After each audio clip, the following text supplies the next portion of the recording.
tarde. Meu nome é Helena Pissolato, faço parte da assessoria técnica jurídica da Associação Amazonense de Municípios. Olá, boa tarde a todos. Me chamo Thaís Silva e também faço parte do núcleo técnico jurídico da associação.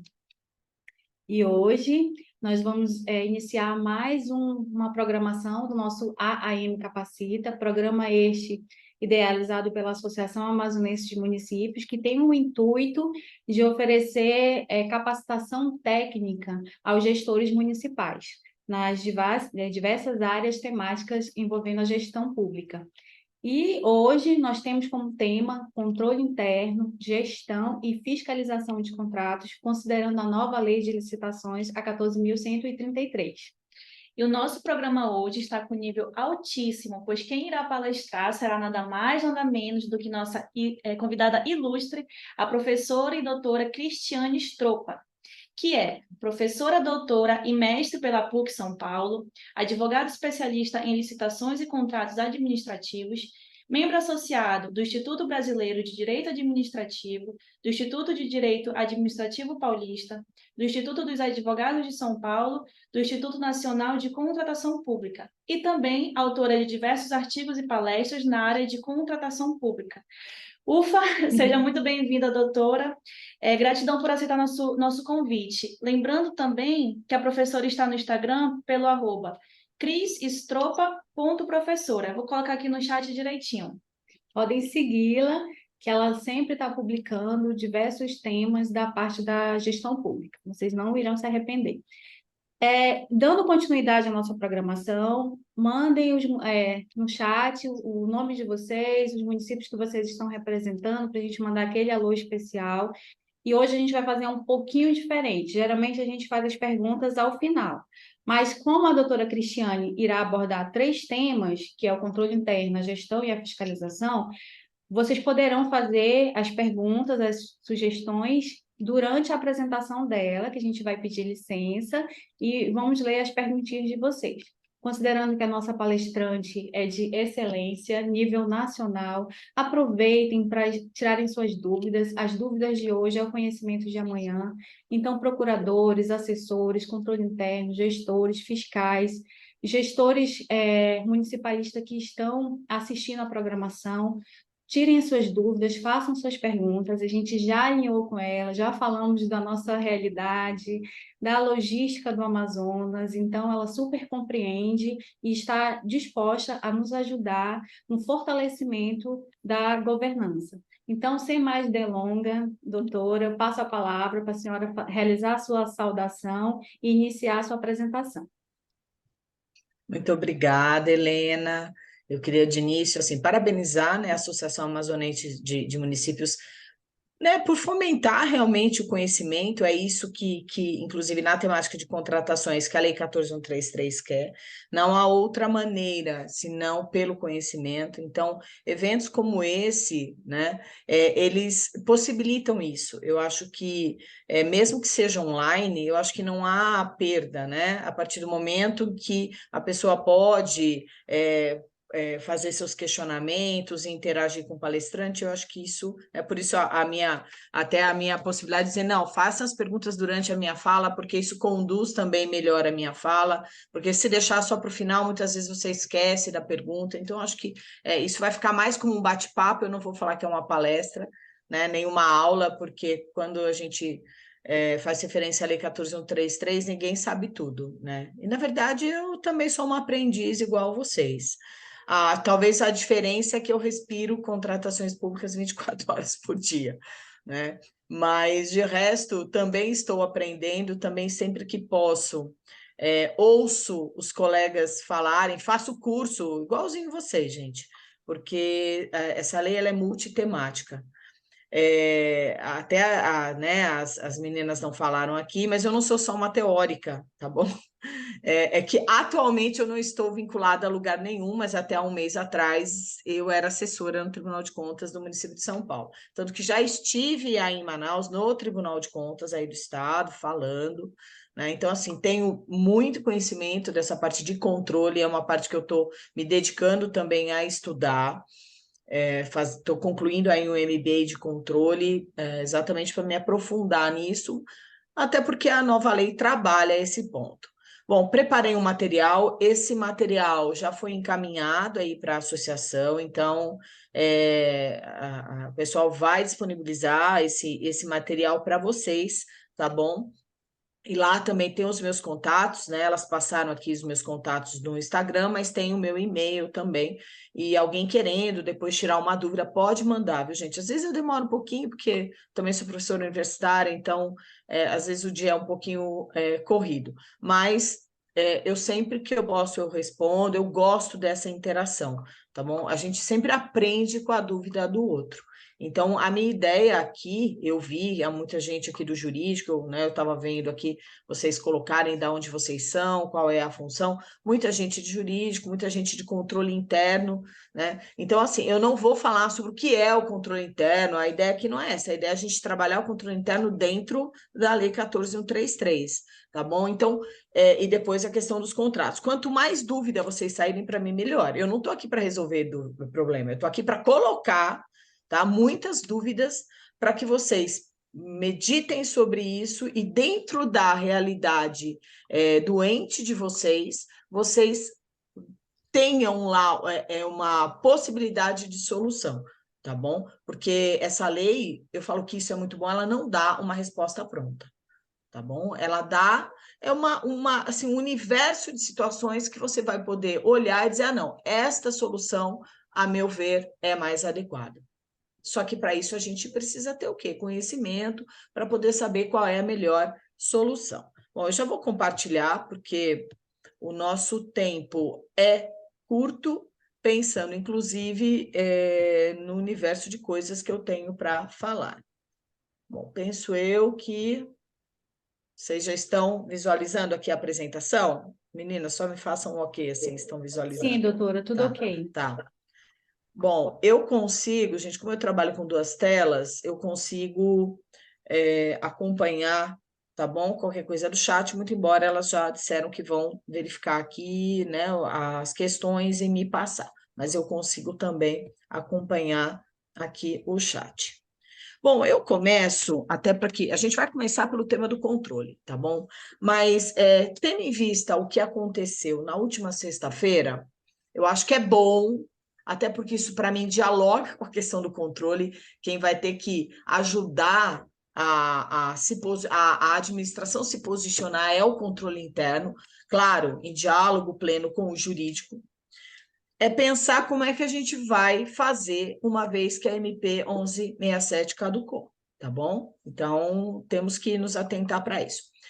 Então, aqui é só para lembrar, essa figurinha eu sempre gosto de usar, que essa lei, muito embora ela seja a soma, né, de pedacinhos de leis existentes, como a Lei 866, a Lei do Pregão, a Lei do RDC, até porque ela pretende se colocar no lugar, basicamente, dessas 3 leis, ela não é uma lei que a gente tem que olhar pelo retrovisor.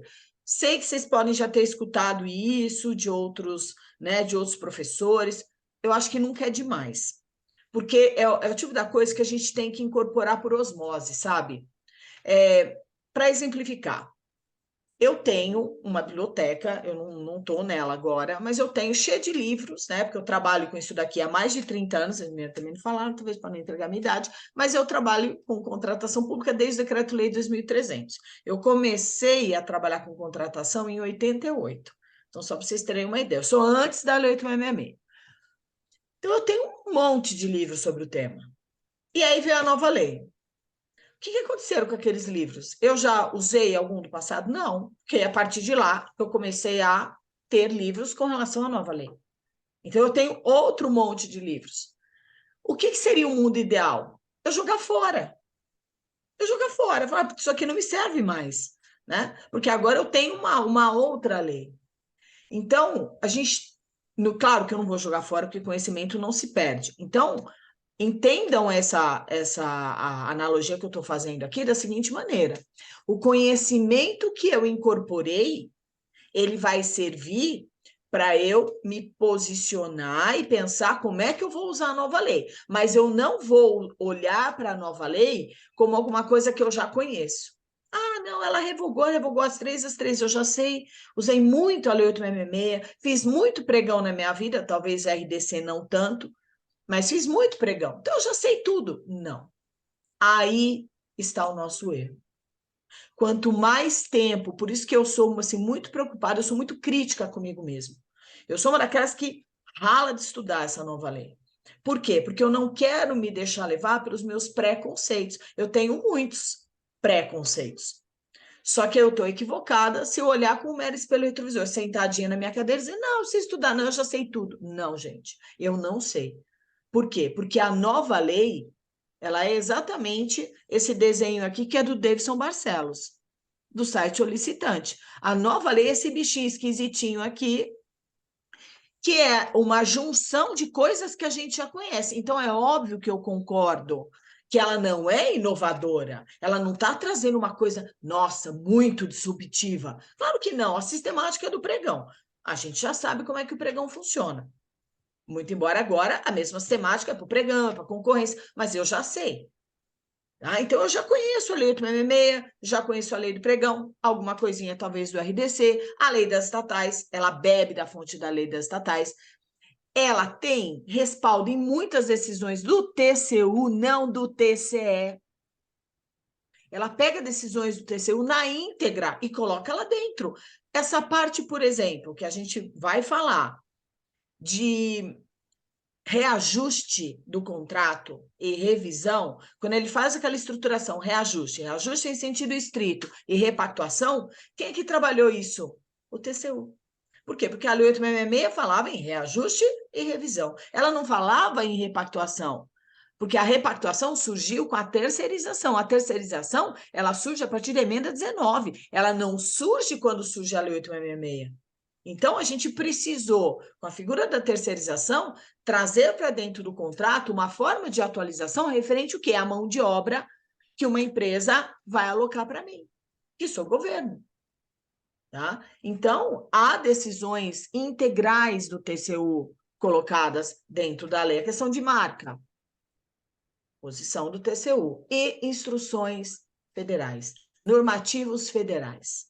Por exemplo, a IN5, que fala da terceirização. Muita coisa da IN5 foi alocada na Lei 14.133. Por isso que quando a gente olha para essa lei, e essa ideia de pecinhas de Lego não é minha, tá? Eu sou uma mera reprodutora, porque eu concordo, né? Quem fala muito sobre isso, Renato Fenili, Marcos Nóbrega, a gente tem que olhar para essa lei, e isso não é algo, gente, que ia acontecer no dia 1º de abril e não é algo que vai acontecer no dia 31 de dezembro. Então, vamos dizer assim, não se culpem, não se martirizem, tá bom? Está todo mundo num processo de aprendizado. Não é porque você é controle, não é porque você é jurídico que você vai ter que saber tudo e vai ter que acertar tudo a partir do próximo dia 31 de dezembro, se nenhuma desgraça acontecer. Por quê? Porque isso aqui envolve uma maturidade que só vem com o tempo. Eu acho que a inteira compreensão da lei, ela vai começar a existir primeiro quando a gente usar. Né? Quando a gente começar a usar sem receio. A gente não pode ter receio do erro, nós vamos errar e tá tudo bem, não tem problema. Agora, a partir de 5 anos de uso, talvez a gente comece a compreender o que efetivamente essa lei trouxe de novo, porque ela é totalmente inovadora. Ela não é um olhar retrovisor, ela é uma coisa nova. Foi dito aqui pela Helena, ela tem uma base em governança. Gente, isso faz toda diferença. Esse é o ponto fulcral dessa lei. É isso que ela tem que a Lei 866 não tinha. A Lei 866 nem eficiente era, porque eficiente era o pregão. Então, o que essa lei pretende é que a gente trabalhe o procedimento como pecinhas de Lego mesmo. Claro que no primeiro momento a gente não tem essa maturidade, a gente vai reproduzir na Lei 14.133 o que a gente já faz. Porque isso é mais cômodo, porque isso nos dá mais segurança, e tá tudo bem, não tem problema. Mas com o passar do tempo, o seu controle, né? Você vai ficando mais seguro para orientar aí na gestão de risco. O jurídico também vai aprofundando seus estudos, a alta administração vai entendendo qual é o papel dela perante essa lei. E aí os atores, em geral, também vão compreendendo quais são as novidades que essa lei trouxe. E aí eles vão perceber que a ideia dessa lei, gente, é a gente criar vários bonequinhos. Então, eu vou querer fazer uma compra. E a depender do tipo da compra, eu vou trilhar uma sequência de fases. Ou se eu mudar o objeto da compra, talvez eu trilhe outra sequência. Mas isso só vem com o tempo, tá bom? Vai vir com o tempo. Então, a gente não vai ter... A gente vai ter modelo? Claro que sim. Dentro dessa lei, a gente tem que trabalhar com padronização. Até porque, senão, o jurídico em especial, né? Porque eu sou advogada, então posso falar isso de carteirinha, porque esse era meu papel lá no tribunal, a gente não vai ter braço para fazer tudo. Se começar tudo passar pelo jurídico, como a lei fala, a gente não tem braço, não. A gente não vai dar conta. Então, quanto mais nós tivermos minutas padrão, melhor, tá? Agora, e essa questão da aplicação? Redação original da lei, né? A gente sabe, essa lei entrou em vigor dia 1º de abril de 2021, beleza. Mas houve uma opção da lei por uma convivência entre Lei 14.133 e as 3 leis existentes. 8666, Pregão e RDC. Essas 3 leis somente iriam ser revogadas a partir do dia 31 de março de 2023. E até lá, nesses 2 anos, haveria uma possibilidade da administração optar por utilizar a nova lei. E ela podia brincar, né? Eu vou usar. Agora eu não vou usar. Não, vou usar. Agora eu não vou usar. Vou testar. Agora eu não vou testar. Era isso. A ideia dessa lei, que nisso foi inovador também, foi te dar um tempo à administração para poder experimentar a nova lei, para poder errar. Mas, como bons brasileiros que somos, a maioria não o fez. A maioria não o fez.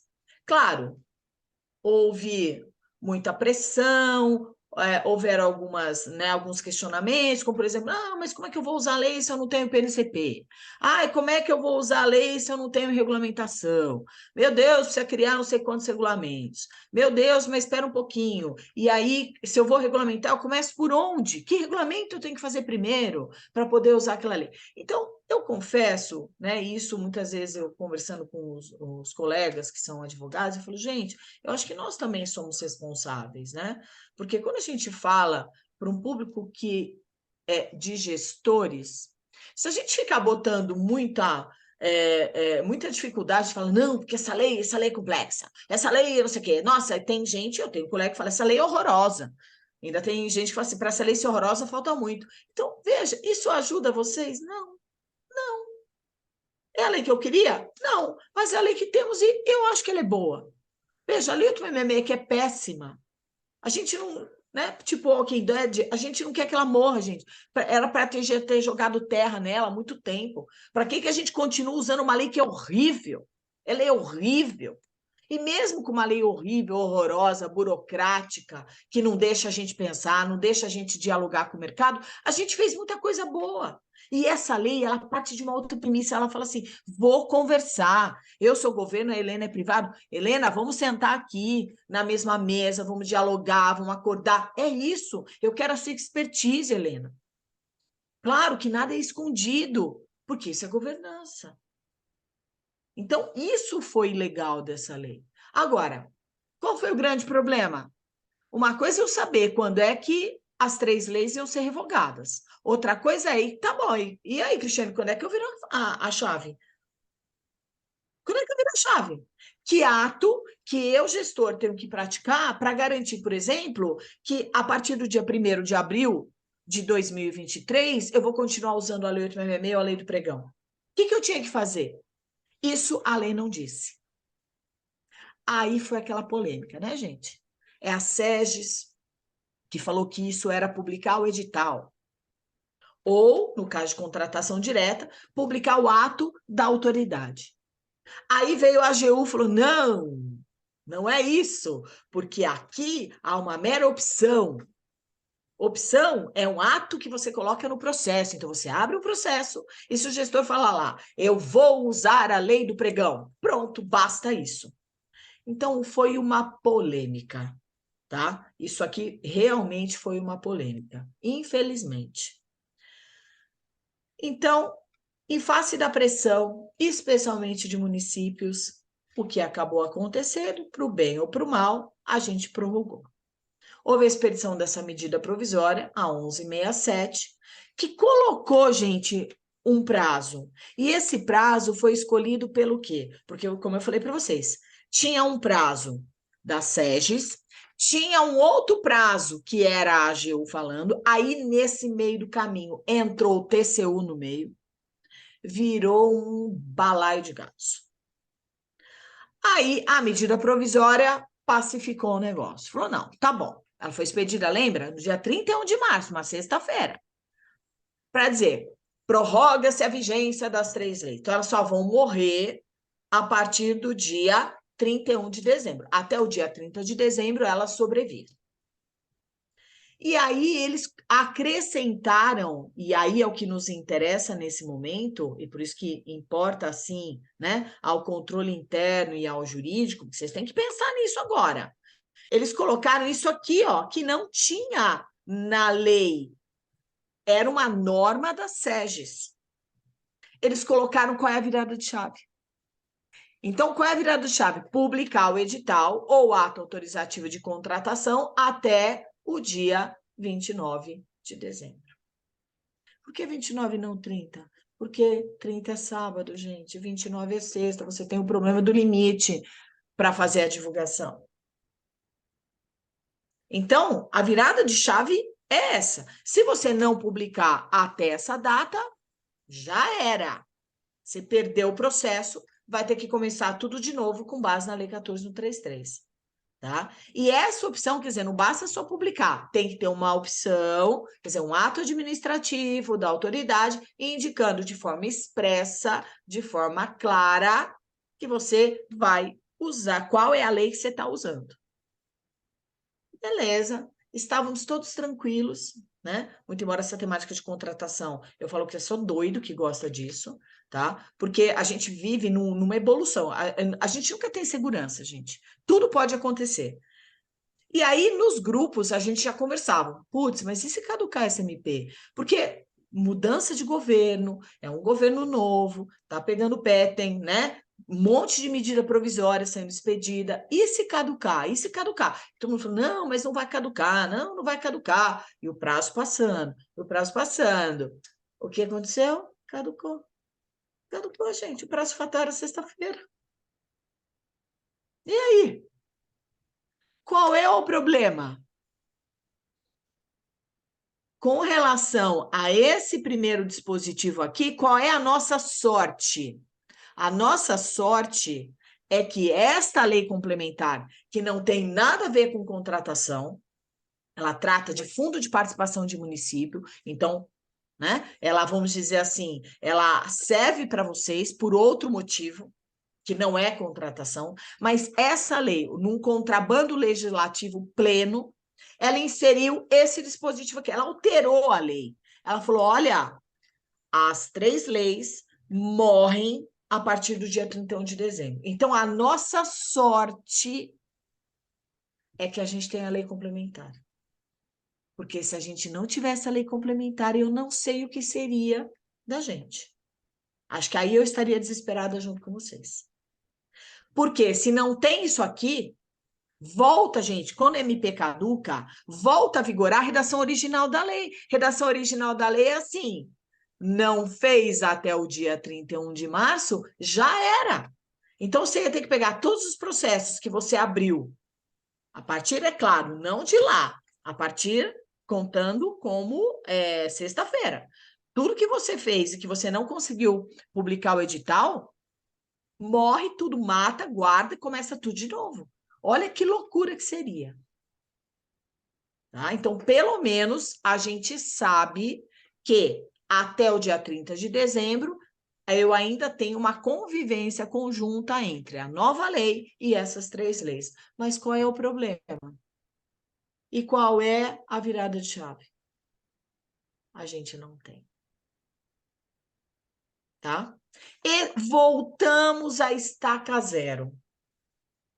Tem um vídeo do Vitor Amorim, eu até compartilhei no meu Instagram, tá? Mas se não quiser, entre no Delos direto, porque o Vitor, ele é constitucionalista. Isso aqui, gente, é de quem conhece direito constitucional, tá? E ele explica o que acontece agora, tendo em vista que a MP caducou, tá? Porque agora quem vai resolver a questão, e tem um artigo também hoje publicado no site Migalhas, do professor Marçal Justem Filho, falando exatamente sobre isso daqui. Se vocês não localizarem, pode me mandar uma mensagem que eu tenho esse artigo, posso disponibilizar, tá bom? Por quê? Porque quem vai resolver isso é o Congresso. Porque a gente teve um período de tempo, né? E aí, a gente tem do dia 1º de abril até sexta-feira. Então, o Congresso é que tem que dizer o que acontece, tendo em vista que caducou. Agora, e a partir de sexta-feira, o que eu faço? Vai voltar a vigorar o quê? A manifestação das SEGES? Porque vai a das SEGES com relação à esfera federal, com relação a quem usa o sistema GovBR. Se vocês aqui, gente, usam o sistema GovBR, aí vocês estão tranquilos, porque vocês vão seguir a mesma orientação federal. Mas se vocês usam outro sistema, aí vocês vão ter que decidir qual é a regra de transição. Mesmo que seja para adotar a regra das SEGES.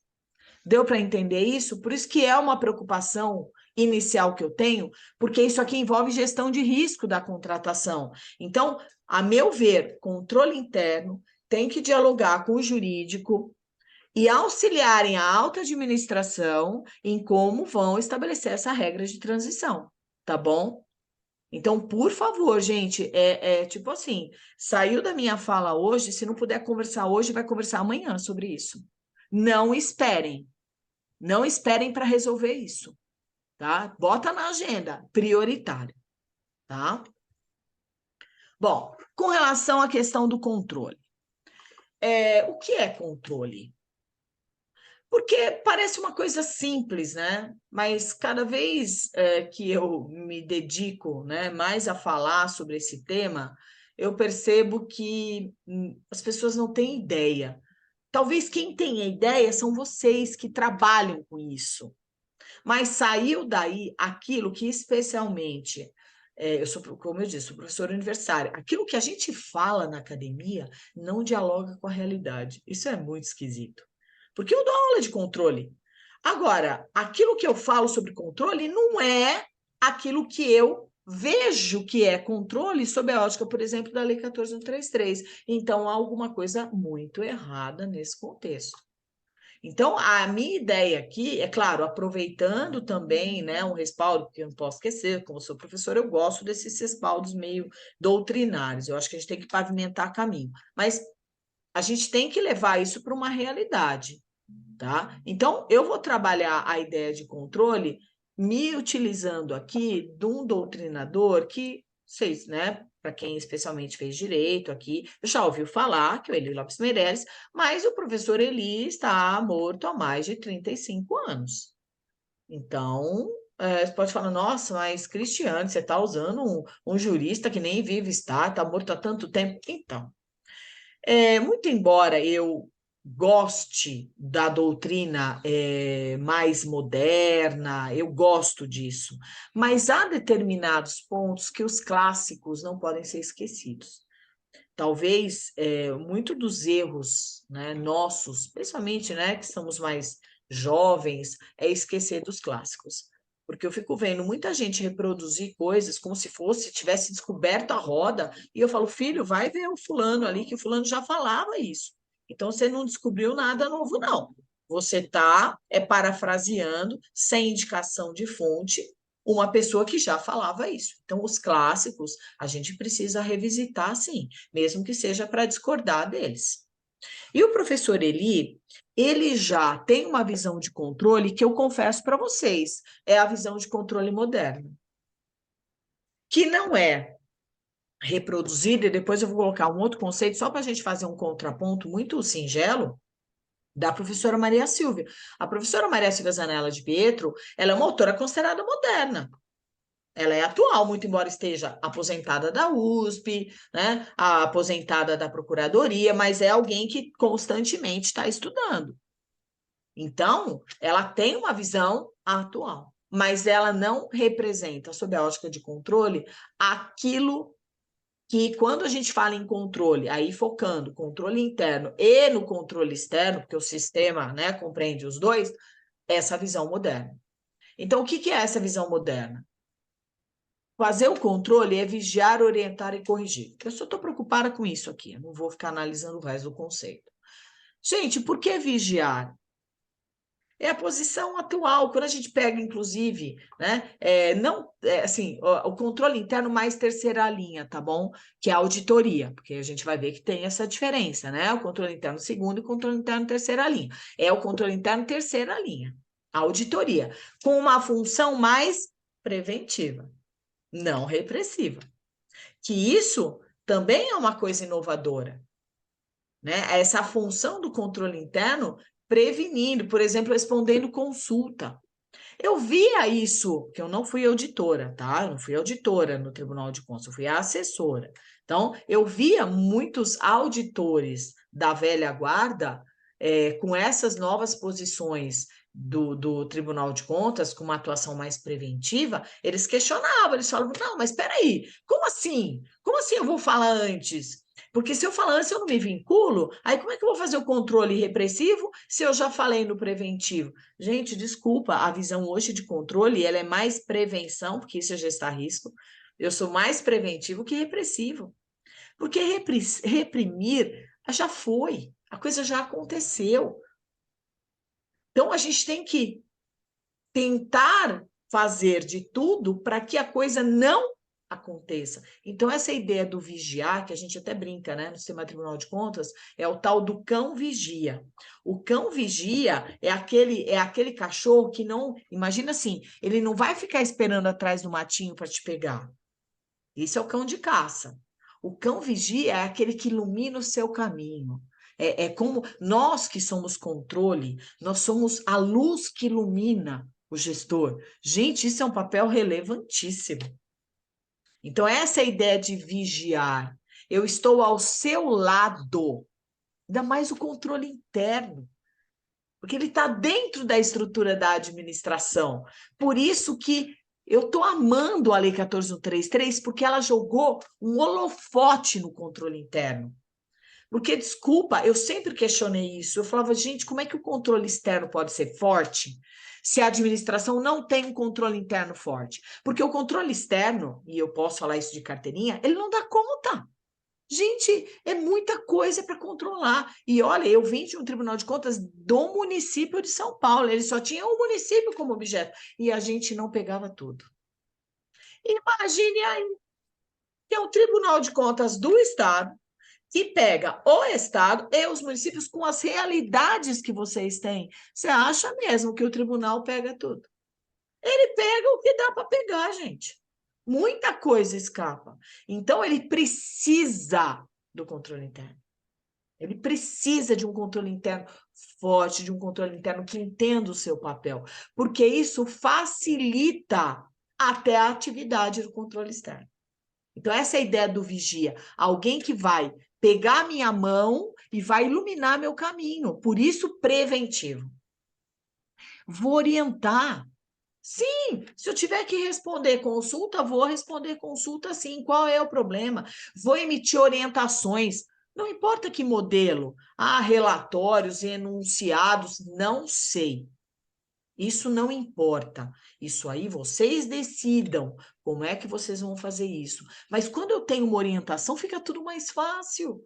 Porque muitas vezes eu via o controlado falar assim: pô, tribunal, mas se eu soubesse que era para eu fazer isso, eu já tinha feito. Por que você não me falou? Por que você não emitiu um enunciado? Se posiciona, diga como é que você quer a coisa, não me surpreenda depois. Então, também essa ideia de orientar tem um viés preventivo. E depois, gente, a correção é sempre repressiva. Porque corrigir implica em que alguma coisa já foi feita, e foi feita de forma errada. não necessariamente com intenção. Eu não estou falando aqui de fraude, não estou falando de comportamentos dolosos, não estou falando isso. A maioria dos casos é erro. É erro. Tá? Por quê? Desconhecimento, eu não tenho conhecimento. E outra, eu sou aquele gestor assim, super ativo, eu quero resolver. E aí eu erro pela minha proatividade, não pela minha omissão. Eu não vejo problema em ser proativo. O meu problema sempre foi a omissão. Tá? Agora, olha o que diz a Maria Silvia. A Maria Silvia só fala em fiscalizar e corrigir. Tá, mas fiscalizar, tudo bem. Fiscalizar dá uma ideia de concomitância, dá uma ideia de prevenção, mas o que que falta para mim aqui nessa noção dela? Mas é um fiscalizar como? Porque eu posso fiscalizar como cão de caça. Posso. Aí eu não agreguei valor nenhum, gente, não é pedagógico, né? A ideia de fiscalizar, ela tinha que ser reproduzida nos mesmos moldes do Eli. No sentido de iluminar caminho, no sentido de orientar como algo deve ser. Depois a correção, que é, né, a repressão, os dois falam na mesma temática, tá bom? O que muda para mim é essa visão dela como apenas fiscalização, sem dar um contexto mais amplo do que é essa fiscalização, tá? Lembrando também que essa ideia de controle, ela já estava prevista no Decreto-Lei 200. A gente sempre esquece disso, né? Quando hoje eu fico vendo, não, nossa, que legal, a Lei 14.133, ela foca o controle, eu falo, meu Deus, isso já existe desde o Decreto-Lei 200. É que a gente não lê. A gente não lê. É claro que eu estou falando aqui para pessoas que são da área, né? Eu sei que quem é da área de controle lê, sim. Já sabia que isso estava aqui. Até porque, quando a gente fala da criação do controle interno, uma base doutrinária de criação do controle interno é o Decreto-Lei 200. Eu sei disso. Tá? Mas saiu desse mundo, gente, de pessoas que vivem dentro dessa realidade, isso é desconhecido. Fala, não, nossa, surgiu agora o controle. Não, não surgiu, não. A ideia de fazer controle, seja lá o que isso significa, já existia desde o Decreto-Lei 200 como um princípio fundamental. Mas quando a gente olha para essa expressão controle, e aí eu já vou focar, porque a gente não vai entrar numa seara assim de fazer muitas análises, porque senão não dá tempo, eu fui buscar, né, até dentro da doutrina, como é que a gente classifica esse controle? E aí eu comecei a perceber que eu mesmo, quando dava aula disso na graduação, não era uma aula técnica, tá? Uma aula jurídica, eu falava tudo errado. Né? Não é uma classificação assim que adeque aquilo que é o controle na nova lei. E aí eu proponho essa classificação que vocês estão vendo aí, gente, é uma classificação minha. Tá? Eu criei essa classificação, que são as espécies de controle, porque eu não encontrei na doutrina isso. Então, a gente vai separar o interno, o externo e o chamado controle extra-orgânico ou social. O que é o controle interno? O que a gente tinha em mente como controle interno? O controle interno está relacionado àquela estrutura orgânica, né? Então, quando a pessoa jurídica se divide em órgãos, a gente tem o controle interno, que é a tal da autotutela. A autotutela significa que o próprio gestor, ele pode rever o seu ato. Isso é autotutela. Ele mesmo controla a sua atividade. Beleza. Eu não discordo que isso é assim. Isso é o controle interno administrativo ou autotutela. Perfeito. Isso continua. Agora, quando eu me deparo com esse negócio chamado sistema de controle interno, é outra coisa. Porque o sistema de controle interno, ele parte de outros parâmetros. Então, ele não se confunde com esse controle interno que eu chamei de administrativo ou autotutela. Porque aí ele vai dialogar com o sistema de controle externo. Por isso que aqui é um sistema. Quando a gente usa a expressão sistema pressupõe elementos sob uma perspectiva unitária. Tá? Por isso que quando a gente fala em sistema de controle, eu tenho a ideia de macrofunções que às vezes eu junto, a depender do contexto, elas se colocam separadas. Então, a gente não tem ainda hoje, talvez esse seja um problema, né, de quem está aí me ouvindo e que trabalha com isso e tem uma dificuldade tremenda hoje de trabalhar no sistema de controle interno, que você não tem uma uniformidade. Tá? Porque a gente cria isso dentro da nossa realidade, existem regras, né? Regras técnicas sobre o controle interno, mas não existe uma legislação que, por exemplo, estabeleça um processo de controle, que garanta uma uniformidade para esse processo. Existem projetos, tá? Eu espero que esses projetos, em algum momento, eles sejam aprovados para que quem trabalha nessa área tenha um pouquinho mais de segurança jurídica para trabalhar. Bom, mas e o externo? Se o interno é aquele, gente, que está dentro da administração, o externo significa que eu estou pensando em estruturas que exercem outra função, que ao fazer o controle estão exercendo uma função que não é necessariamente a função administrativa. Por isso que ele é externo. Porque quando a gente pensa, o externo é aquele que está fora. Depende, né? Depende. Esse negócio de estar fora depende do teu referencial. Depende como você está pensando. Se eu estou pensando na pessoa jurídica, ele não necessariamente está fora. O Tribunal de Contas não necessariamente está fora. Mas se eu pensar sobre o papel do Tribunal de Contas, realmente ele está fora, porque ele não faz cogestão. Já o controle interno, segunda linha, faz cogestão, o controle interno, terceira linha, não faz. Quer dizer, tem toda essa estruturação que eu tenho que pensar. Então, aqui eu estou pensando em outra função. Então, por exemplo, controle externo judicial. É o Poder Judiciário no exercício da sua função judicial, porque o Poder Judiciário também faz licitação, gente, ele também exerce função administrativa. Tá? Então, eu não estou pensando ele aqui quando faz licitação, porque aí, quando ele faz licitação, ele é interno administrativo. O Ministério Público. O Ministério Público é um órgão, mas é um órgão também autônomo, que tem uma função própria. O Poder Legislativo, na sua função típica legislativa. Então, também é uma função específica e que pode controlar a atuação da administração. E o sistema de controle externo, que compreende o Tribunal de Contas. Que aí essa é uma outra questão super importante. O sistema de controle interno que existia, né? E quem é do controle interno sabe disso. Na verdade, quando a gente criou o Tribunal de Contas da União, o retardo da criação veio exatamente porque a gente já tinha um controle interno forte, né? Então, se discutia, por que eu preciso criar um Tribunal de Contas se eu já tenho um controle interno forte? Mas aí se entendeu que era importante criar um Tribunal de Contas. Agora, quando a gente volta para a ideia de ter ao lado do Tribunal de Contas um sistema de controle interno, diferentemente de quando a gente optou pelo modelo Tribunal de Contas, a gente não optou por um modelo de sistema de controle interno. Esse é o problema. A gente diz que sistema de controle externo é igual Tribunal de Contas. Sistema de controle interno é igual, sei lá o quê. Aí não há uma única denominação, tá?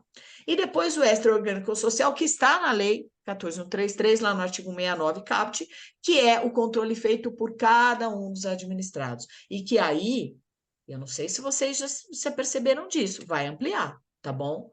Por quê? Porque agora, como vocês vão ser obrigados a colocar tudo no Portal Nacional de Contratações Públicas, o PNCP, todo mundo vai ter acesso, gente.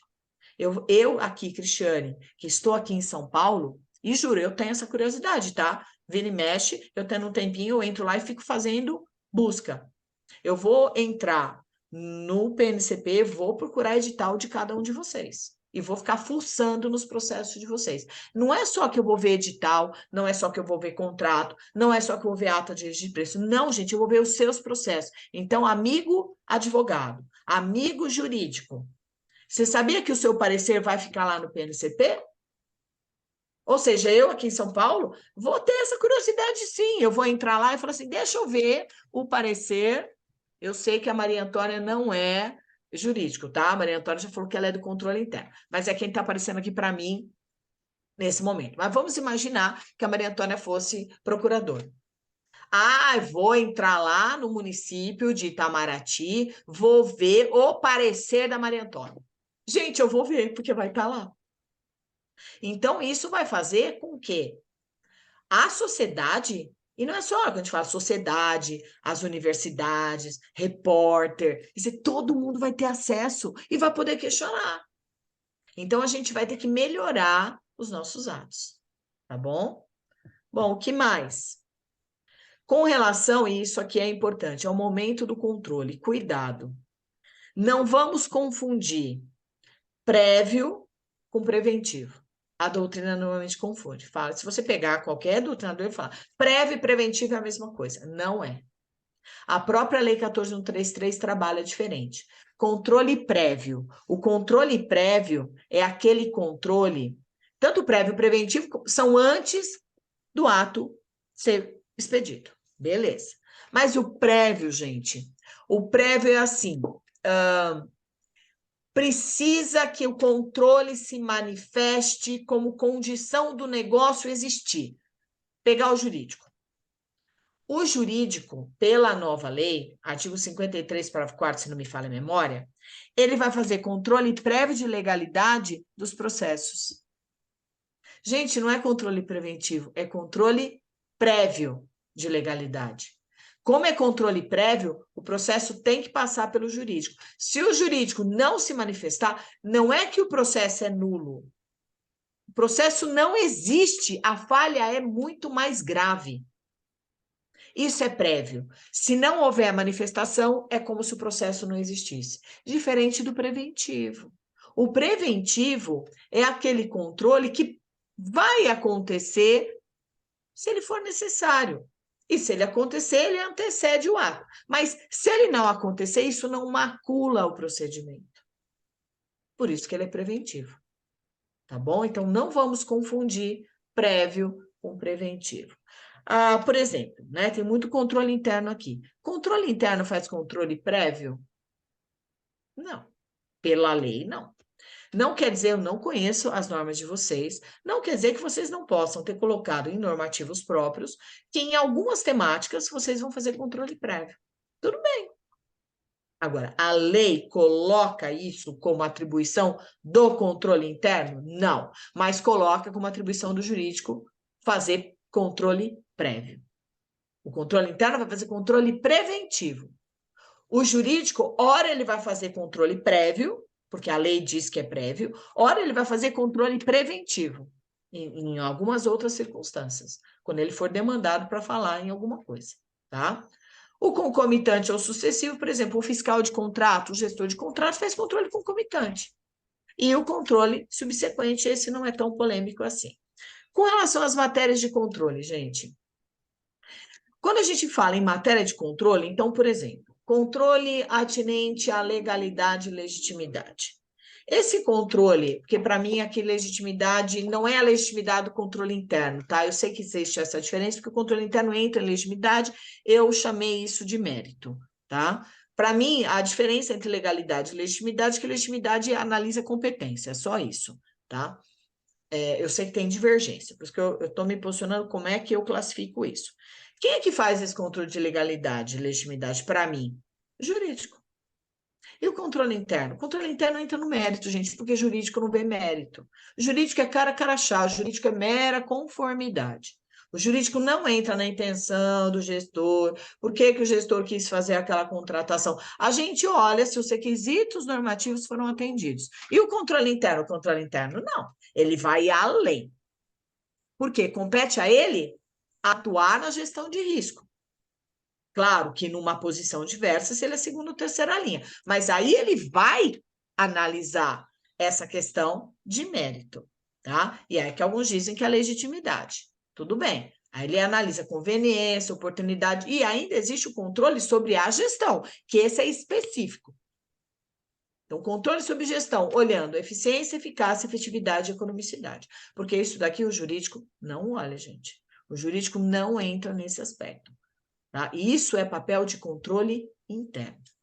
Tá? O controle interno que tem essa prerrogativa. Por isso que vocês têm que olhar os normativos de vocês, que estabelecem as funções do controle, para saber se precisa haver algum tipo de adequação, tendo em vista a nova lei. Agora, mas espera aí, então tá bom, eu já vi que é isso que eu estou fazendo, é assim mesmo, mas qual que é o limite do controle, gente?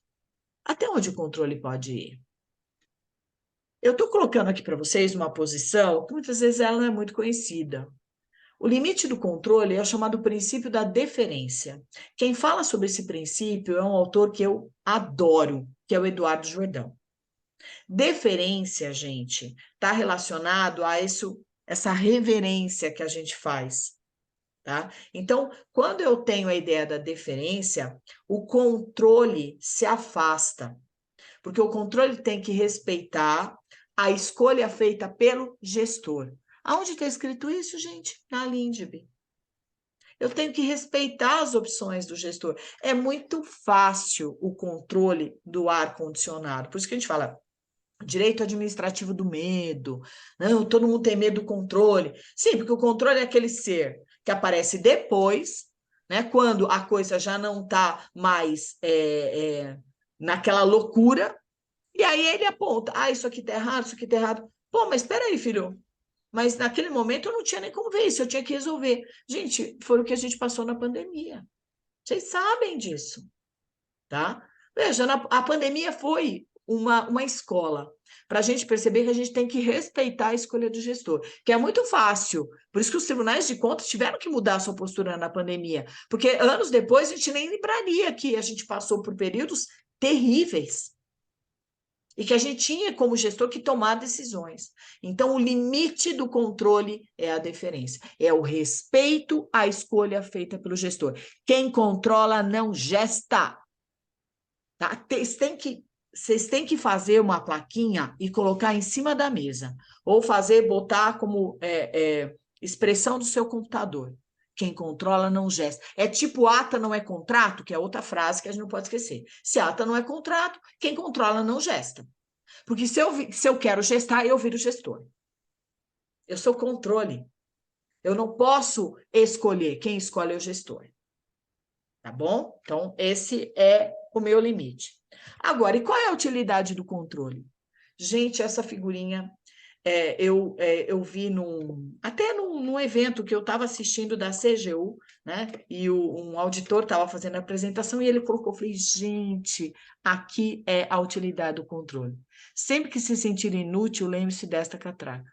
O controle, desculpa, você controle interno, você jurídico, você não pode ser essa catraca. Essa catraca serve para quê? Para nada. Mas eu tenho uma catraca. Entendi. Mas as pessoas passam ali. Então, por que você tem a catraca, gente? O controle tem que ter uma utilidade. Porque se o controle não tiver uma utilidade, desculpa, você é mais inútil que essa catraca. Então, coloque a mão no pensamento, olhe qual é seu papel dentro do processo de contratação. Veja se você é a catraca ou se realmente você tem uma utilidade. E por que isso? Porque cadeados dão trabalho para abrir. Cuidado. Tem critério. Tem critério para estabelecer o controle. Porque isso é uma cultura brasileira, tá bom? A gente tem o costume de dizer assim, primeiro que a gente não é muito preventivo, né? Por isso que essa atuação mais preventiva, ela é difícil para a gente. A gente normalmente espera a desgraça acontecer, aí a gente fecha o portão, a gente bota cadeado.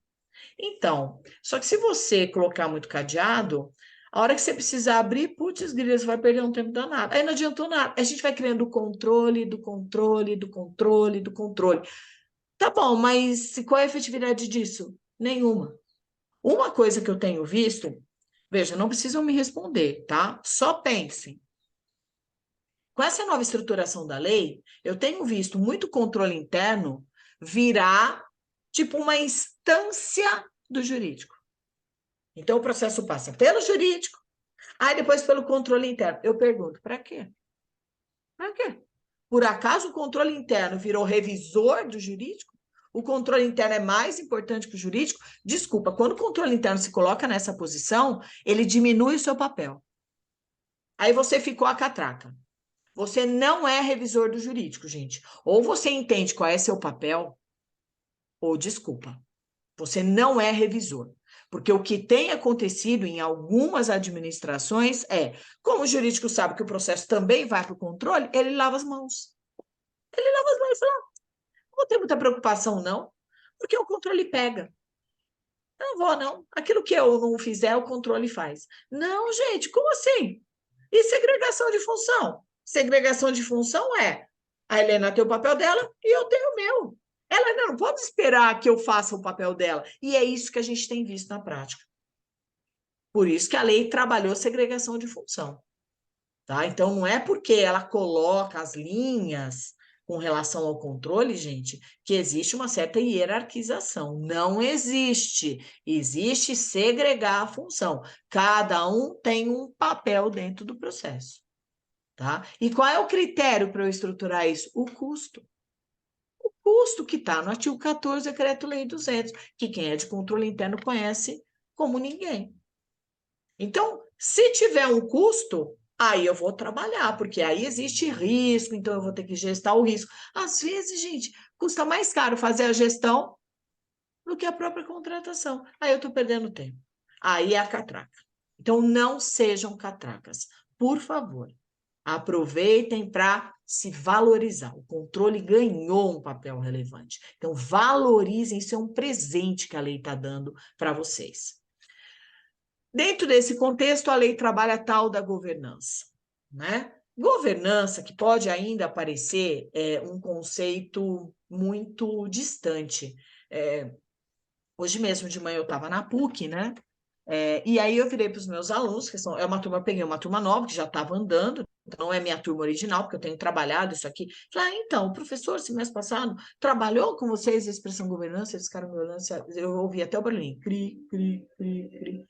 Porque assim, gente, ninguém sabe o que é isso. Aí eu me pergunto, hoje um advogado, né? As meninas aí, pô, elas trabalham com isso, elas têm que saber o que é governança.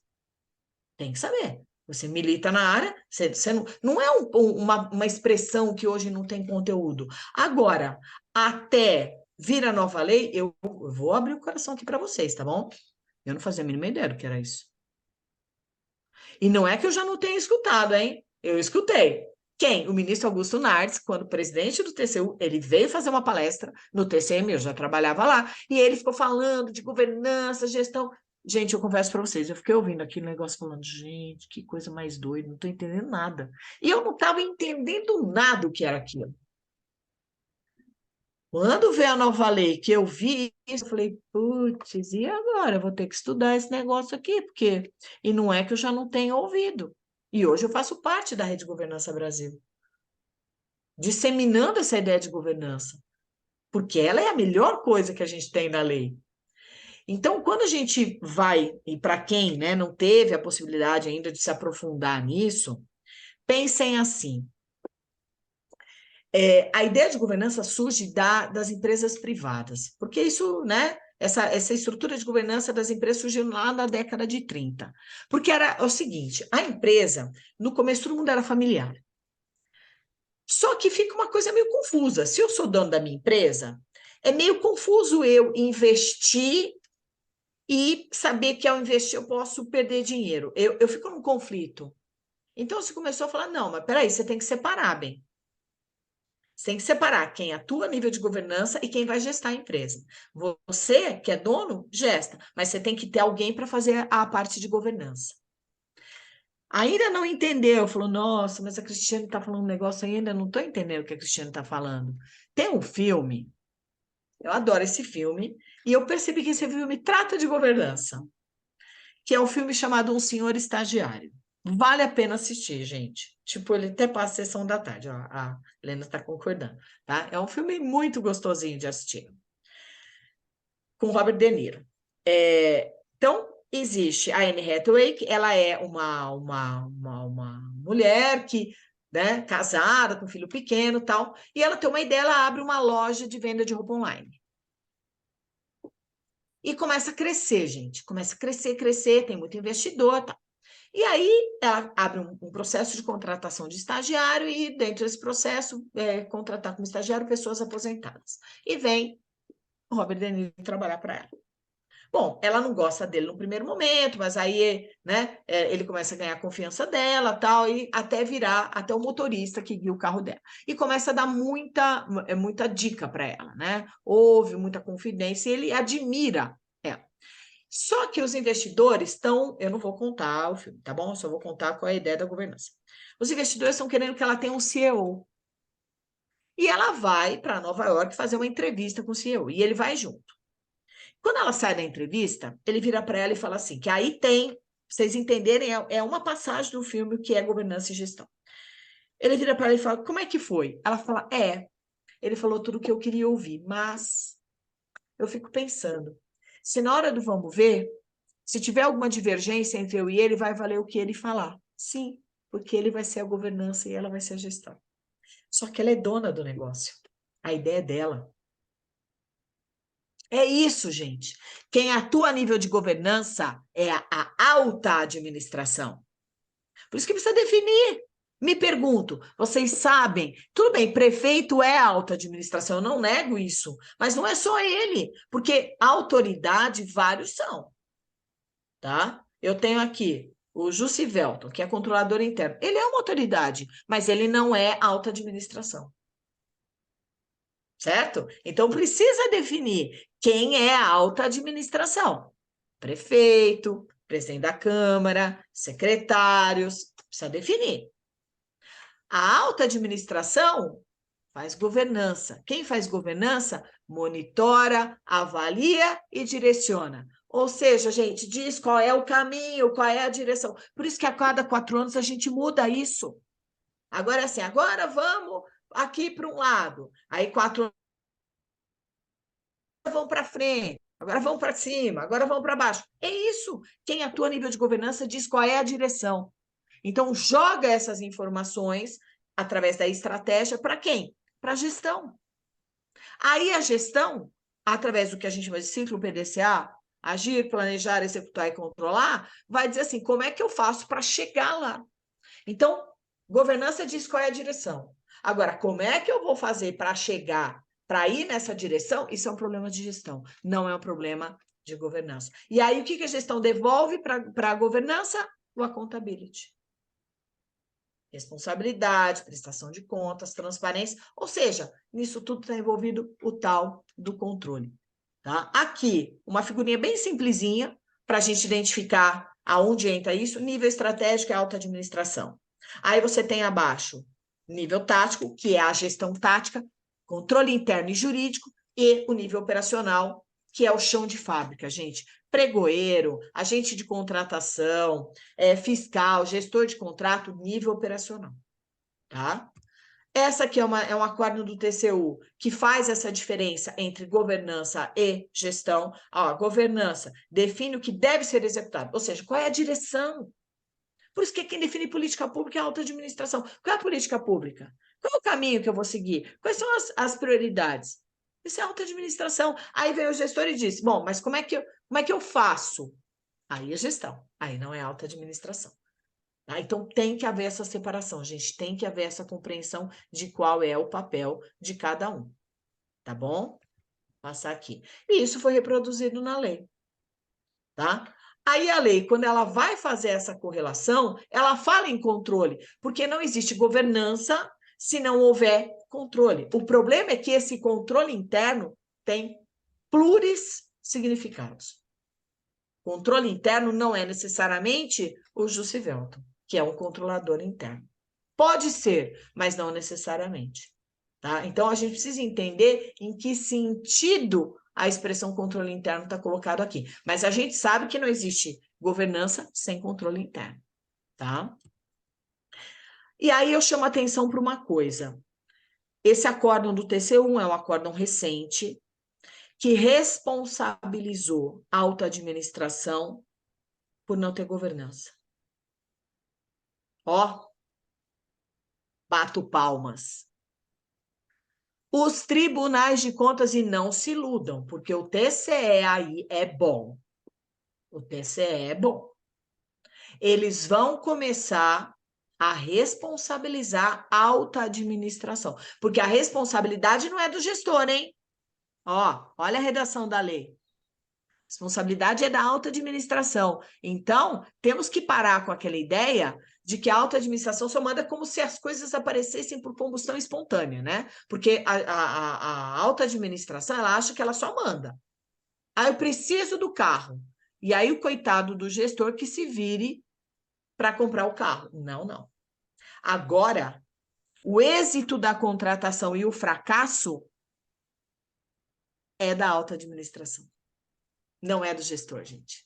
Se foi exitoso, alta administração, você é show. Se foi fracassado, alta administração, você falhou. Ele não vai poder terceirizar a culpa, não. A culpa é dele. O que eu me pergunto e aí passo essa pergunta para vocês que estão aí. As suas altas administrações estão cientes disso? Vocês avisaram a elas? Vocês precisam conversar com elas, gente. Porque são elas que serão responsabilizadas. E a prova disso é esse acórdão recentíssimo do TCU. Tá? E veja, ele nem está falando da nova lei. Ele usa a nova lei como fundamento. Porque na esfera federal, a ideia de governança já vem faz tempo. Não é recente. Nas outras esferas, isso surge com mais intensidade com a nova lei. Tá bom? Então, atentem para esse acórdão aqui.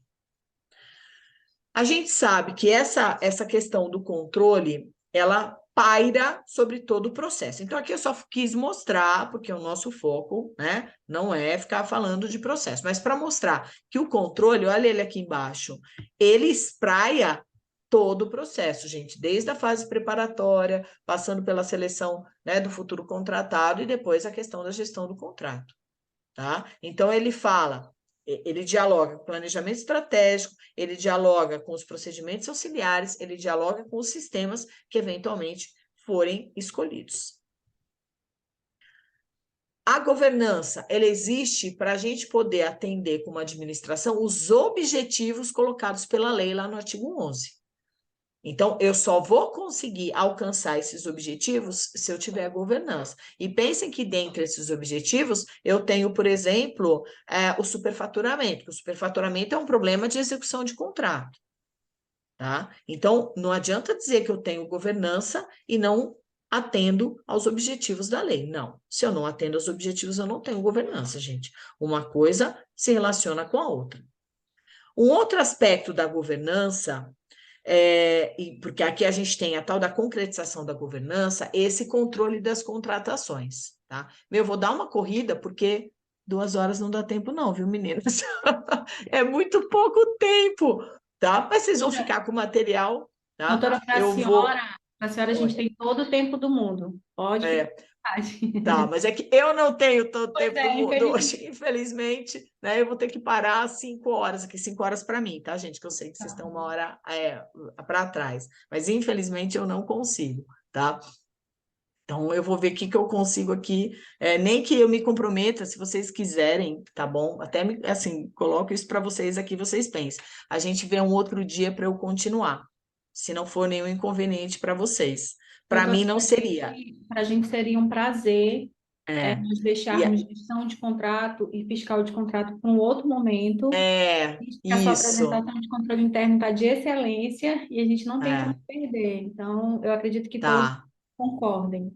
Não, então tá bom. Aí sério mesmo, eu me comprometo com vocês, a gente marca um outro dia, tá bom?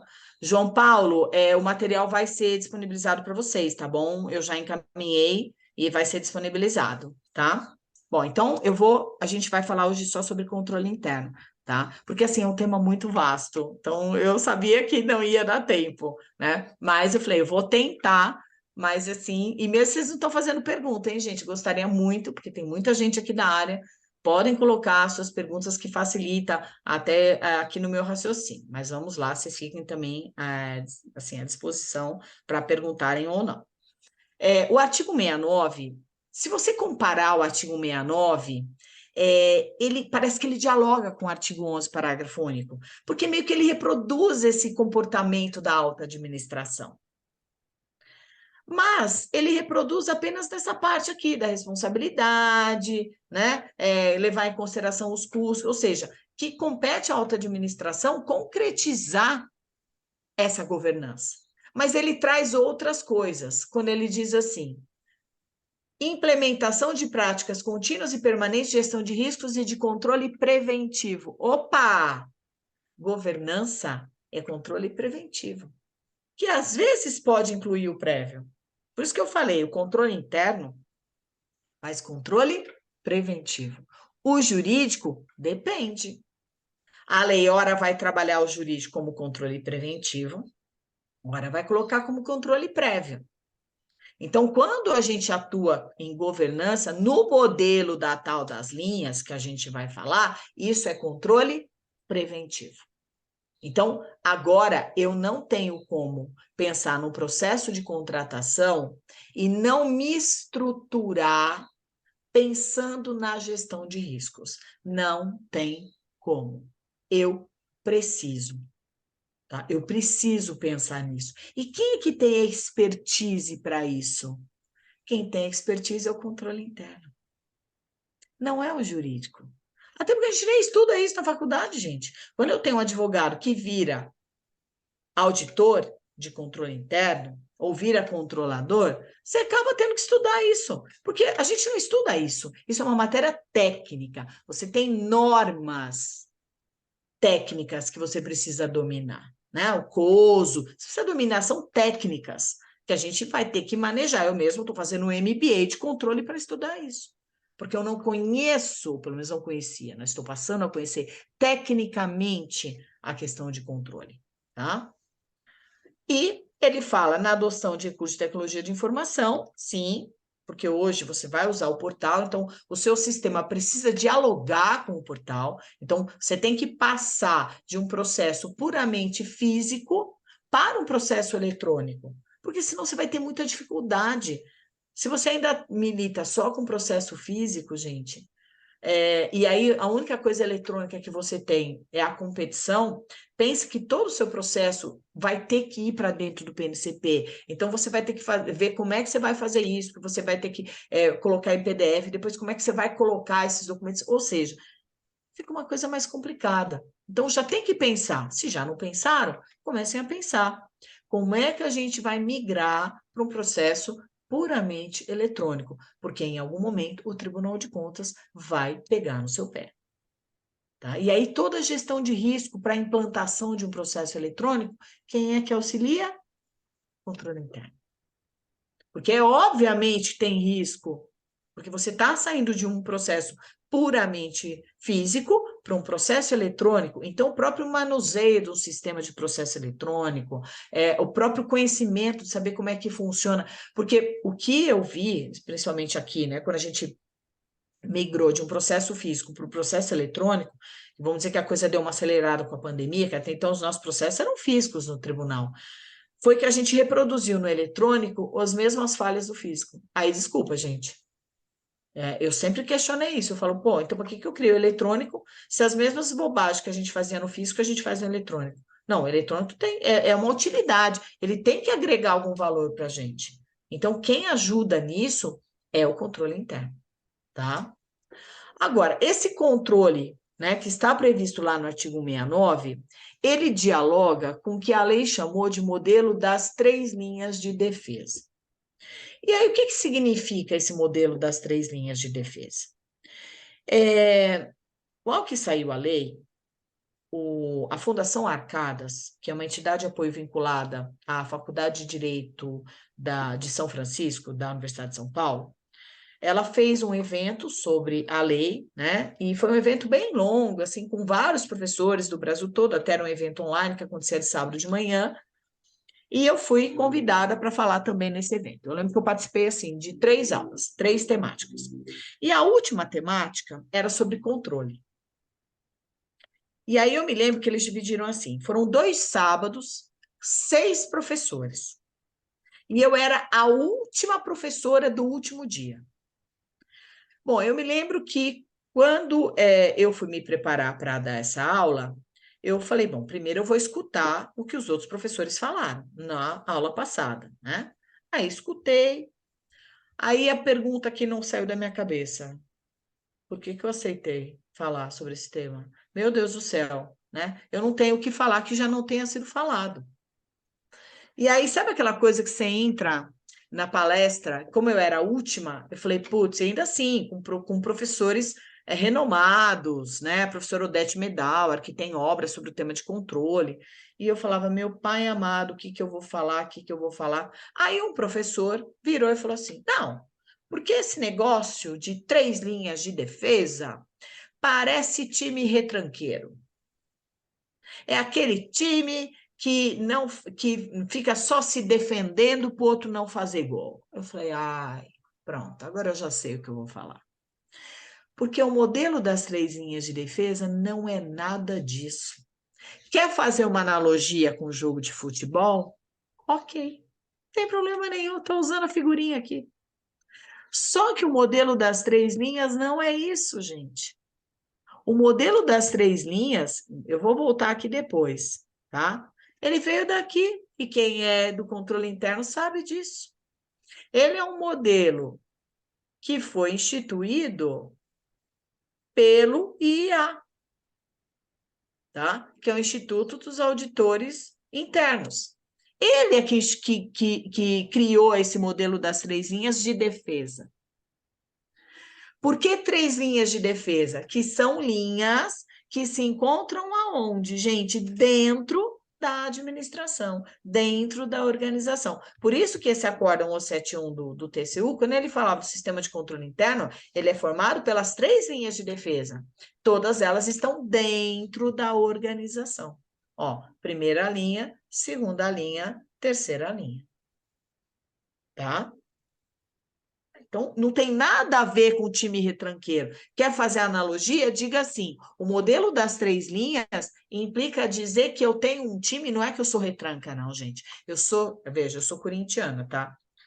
Então, eu vou dar um exemplo terrível para mim, que é o do Palmeiras. Mas eu super admiro o time do Palmeiras, que tem um técnico que eu gosto do estilo dele, que eu queria ele para mim. Que é um time que, pelo menos, né, estava ganhando tudo, é um time que chega rapidamente do outro lado, faz gol. É isso. O modelo das linhas não é um time de retranque, é um time de ataque, é um time de estratégia, é um time de gente que sabe qual é seu papel, sabe o que deve fazer. É isso.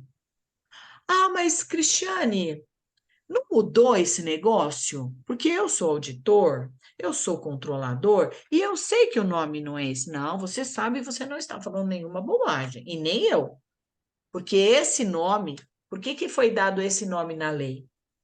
Foi dado esse nome na lei porque quando mudou, que agora esse é o modelo das linhas, mudou para modelo das 3 linhas. Eles tiraram 3 linhas de defesa.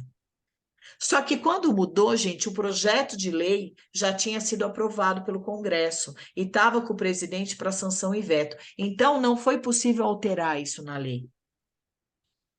Por isso que a gente manteve 3 linhas de defesa. Agora, quando você for regulamentar isso, não coloca 3 linhas de defesa, por favor. É o modelo das 3 linhas. Porque tira essa ideia de que o controle ele é repressivo, que defesa é isso. Por isso que o IA mudou. Ele falou, não, eu sou o modelo das 3 linhas. Se eu sou o modelo das 3 linhas, eu vou encampar mais uma atuação preventiva, que é o que está no caput do 169, e não repressiva.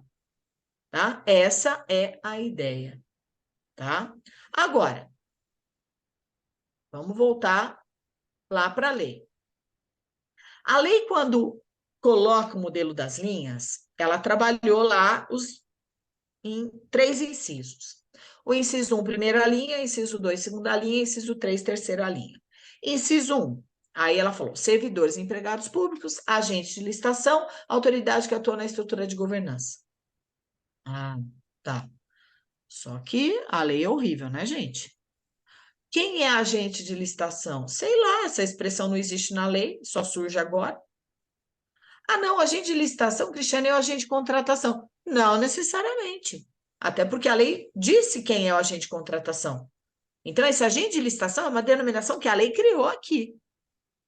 Pensem o seguinte: todas as pessoas que têm condições de praticar um ato e rever seu próprio ato, é primeira linha. Vou me permitir ficar indo e voltando aqui nos slides, mas porque eu criei um negócio até para poder entender para mim, que é isso aqui. Esse desenho aqui, bem rudimentar, tá? Isso explica o modelo das linhas. A primeira linha, gente, são os atores que se encontram dentro dos vagões do trem. Pensa que o trem é o seu processo de contratação. Aquelas pessoas que estão dentro do vagão, quem são? Ah, o demandante, um servidor, que aí não importa que nome que ele tenha, um agente de contratação, um pregoeiro, um membro de uma comissão de contratação, um fiscal de contrato, um gestor de contrato e a alta administração.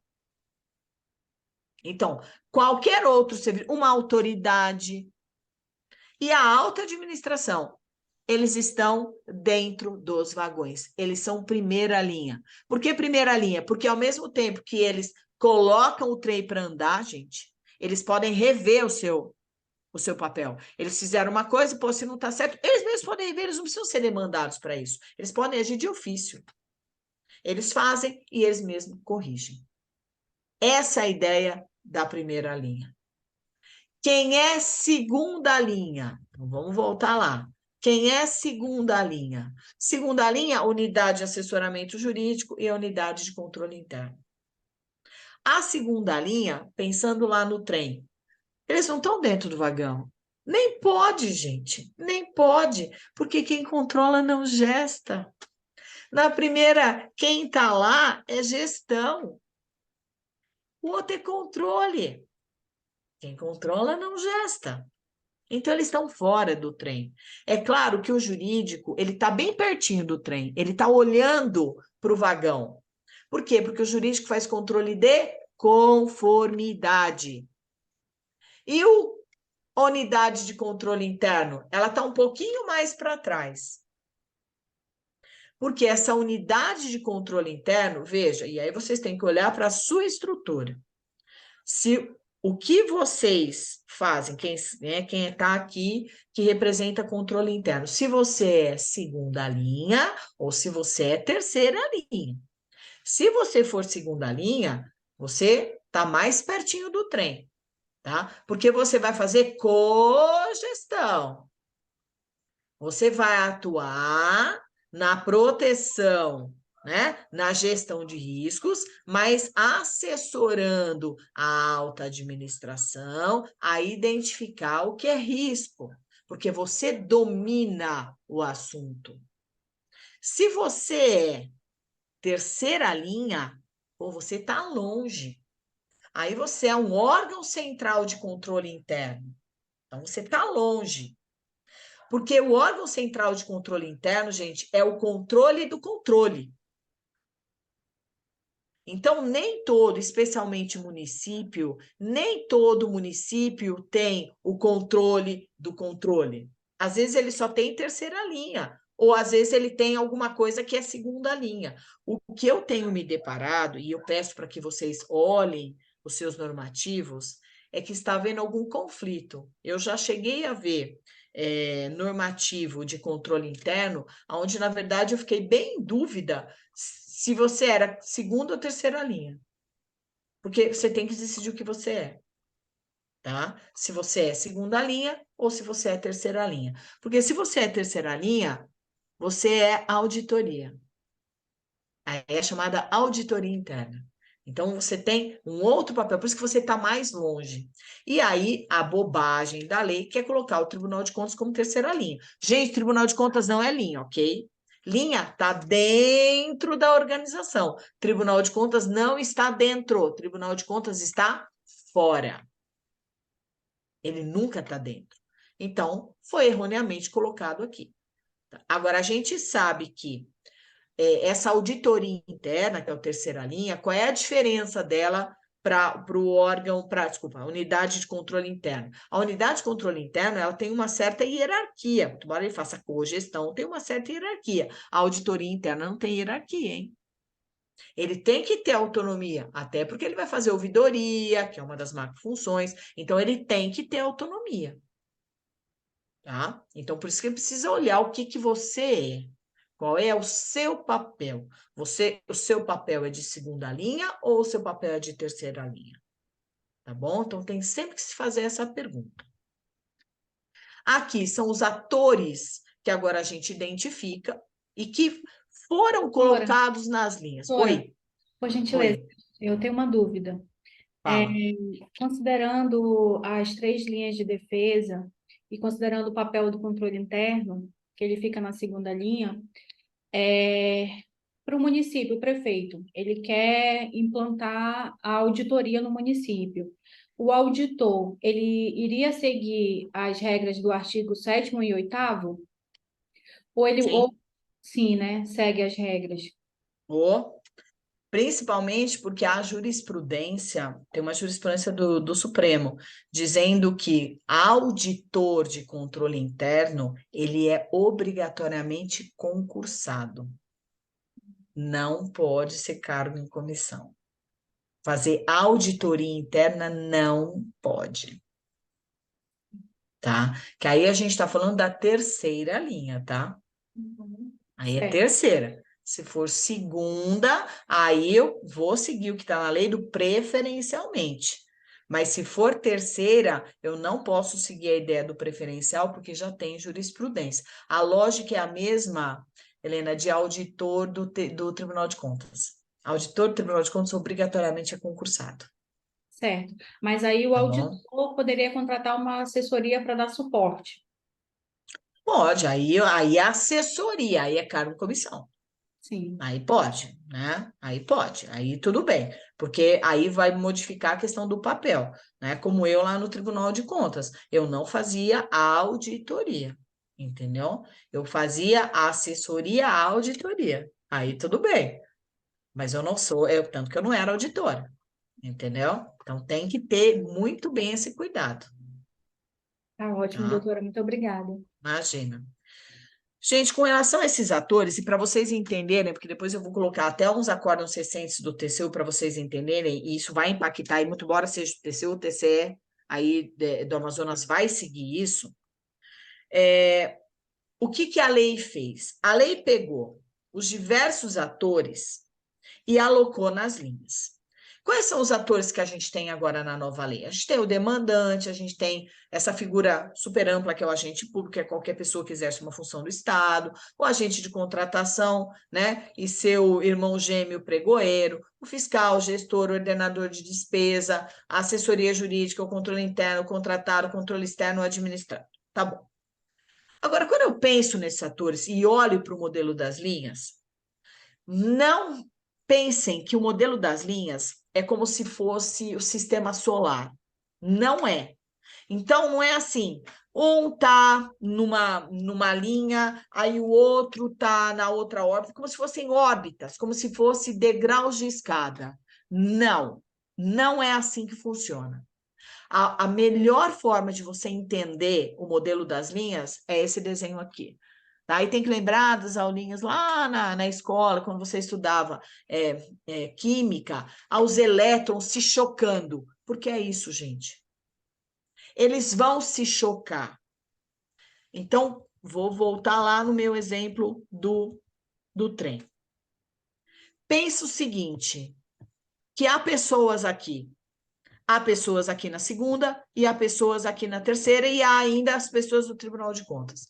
Ora, gente, não vai ser assim, primeiro vai fazer o primeiro, depois vai para a segunda. Não, tem hora que a segunda linha vai entrar aqui, que o jurídico vai subir no vagão, vai praticar ato e vai descer. Tem hora que a unidade de controle interno vai subir no vagão, vai praticar ato e vai descer. Tem hora que a auditoria vai subir no vagão, vai praticar ato e vai descer. Então, não é esgotante. O modelo das linhas não é esgotante. O modelo das linhas ele é concomitante, porque é um problema de função. Então, há um erro, digamos assim, tá? Há um erro colocado nesse modelo das linhas. E esse erro foi muito bem apresentado pelo Marcos Braga. O Marcos Braga, quando ele fala, né, isso aqui foi um curso de gestão de risco que eu fiz, e a palestrante trouxe, né, esse slide, e eu falei, nossa, respondeu toda a minha dúvida aqui.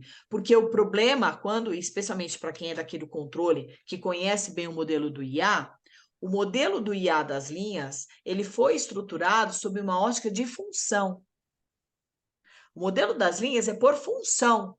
Como é que fez a Lei 14.133? Ela não trabalhou função, gente. Ela trabalhou Pessoas, ela trabalhou atores. Então, ela coloca lá, lá na primeira linha está o fulano, lá na segunda linha está outro fulano, lá na terceira linha está outro fulano. Não, aí confunde tudo. Então, essa é a falha da lei. Ela não trabalhou o modelo das linhas sob a ótica de função. Por isso que fica essa discussão. Não, eu sou controle interno, então o processo foi para o jurídico, agora ele tem que ir para o controle interno. Não, não, porque não existe essa hierarquia. O processo vai tramitar de acordo com aquilo que você colocou no seu procedimento. Tá bom? Então, tem que pensar nisso, tá? E aí depois vocês vão receber esse material. Eu tiro já conhecimento da posição do Marcos Braga, que é um auditor da CGU e que fala bastante, né, tanto sobre controle interno como sobre gestão de riscos, tá? Ele vai apontar quais são as críticas que ele tem ao modelo das linhas colocados pela Lei 14.133, tá bom? Então, vamos voltar lá. Bom, eu tenho o modelo das linhas e eu tenho os atores que a gente vai alocar nas linhas. Quem melhor definiu essa estrutura das linhas é o TCU. Então, isso aqui, gente, é o modelo das linhas sob a ótica do TCU. Então, olha que interessante. Eu tenho, o que para ele é a primeira linha? A primeira linha para ele, ó, é o planejamento, é quem atua na parte de seleção e quem atua na parte de gestão de contratos. Hoje em dia, muitos desses atores aqui foram substituídos por sistemas de inteligência artificial, que é uma tendência, inclusive, né? O controle tem usado muito inteligência artificial, até porque um sistema de inteligência consegue, gente, fazer cruzamentos de dados que a gente... não é que a gente não conseguiria, talvez até a gente conseguisse, mas a gente ia demorar muito. E um sistema consegue fazer isso rapidamente. Por exemplo, até pela minha atividade acadêmica, eu já tive curiosidade, eu tenho aqui aquele chat GPT. Tem que usar, gente, você tem que entender aquilo lá, porque aquilo lá é o futuro. A coisa é louca, tá? Cada vez que eu mexo naquilo, eu fico mais espantada pelas respostas que ele me dá. É claro que não certas, né? A gente tem que tomar muito cuidado, porque ele inventa coisas, mas ele vai aprendendo também. Então, essa linha, a primeira linha para o TCU, hoje a maioria é sistema. A maioria não é pessoa. Segunda linha, olha lá, o jurídico e o controle interno. Ele também tem. Terceira linha, o órgão central de controle interno. E o próprio tribunal. Tá? Então, ele tentou se alocar lá. Então, lá ele tem lá a CGU, né, que a CGU faz essa correlação com ele. E aí ele já coloca o controle social, tá? Porque o controle social é aquele último controle, por isso que a lei, no artigo 69, trouxe o controle social, porque a gente não pode esquecer. Então, eu gosto dessa figurinha aqui, porque quando a gente olha para essa figurinha, eu consigo entender o artigo 69 combinado com o parágrafo único do artigo 11, tá? Aqui é um outro material falando sobre essa questão do controle interno e que ele reforça aquilo que eu disse para vocês, que quando eu penso nas linhas, ela não é esgotante, gente. Ela não é e não pode ser. Então, quando eu olho as linhas, eu não posso pensar, olha como ele está falando aqui, não significa operações sequenciais. Ou seja, eu não tenho que esgotar uma linha para ir para outra linha. Não é isso. São papéis que operam simultaneamente. Essa é a ideia do IA. Não é isso que a lei fez. A lei não trabalha com papéis. A lei trabalha com estruturas. Esse é o erro do modelo do IA. Desculpa, do modelo da lei 14.133. Tá? A gente tem que pensar aquilo lá como funções, como papéis. Aí você consegue entender que um sobe no vagão, desce do vagão, o outro já está no vagão. Você consegue entender que não há sobreposição e que não há esgotamento. A simultaneidade, por isso que eu falei do elétron, parece que uma coisa está se chocando com a outra.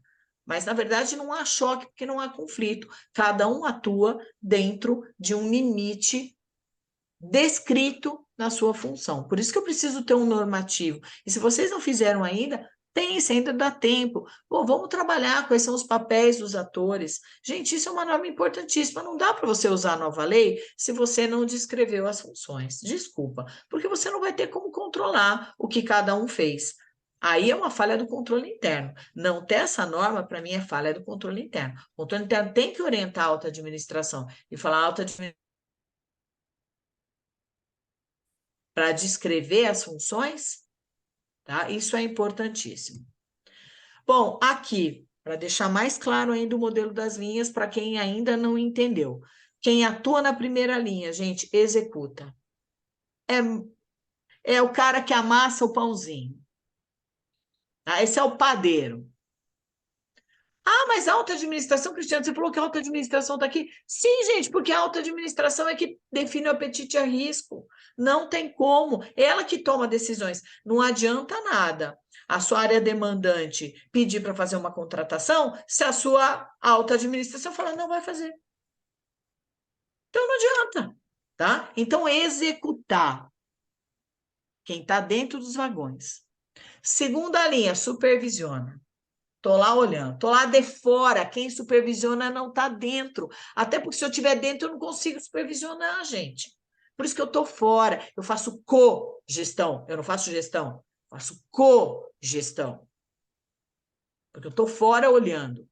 E a terceira linha, avalia, eu sou o controle do controle.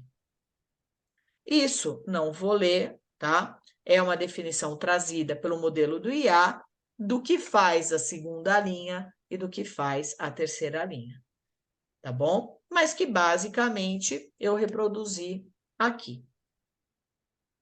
Então, entendam qual é o seu papel como primeira linha, qual é o seu papel como segunda linha e qual é o seu papel como terceira linha. Até para evitar a responsabilidade da alta administração. Alguns cuidados. Esses acórdons aqui, eu vou pegar o último, tá? Porque os acórdons do TCU foram no crescente. Eu vou pegar o último, mas estão todos aqui. O que disse o TCU? O TCU disse o seguinte: o licitante, você tem que entender que, calcado no princípio da eficiência, que está expresso no caput do artigo 37 da Constituição, bem como o modelo das linhas expressamente previstos no artigo 69 da Lei 14.133, você tem que acionar inicialmente a primeira e a segunda linha de defesa, lá no âmbito do próprio órgão, antes de acionar a terceira linha. Como você... E, ó, para fazer o quê?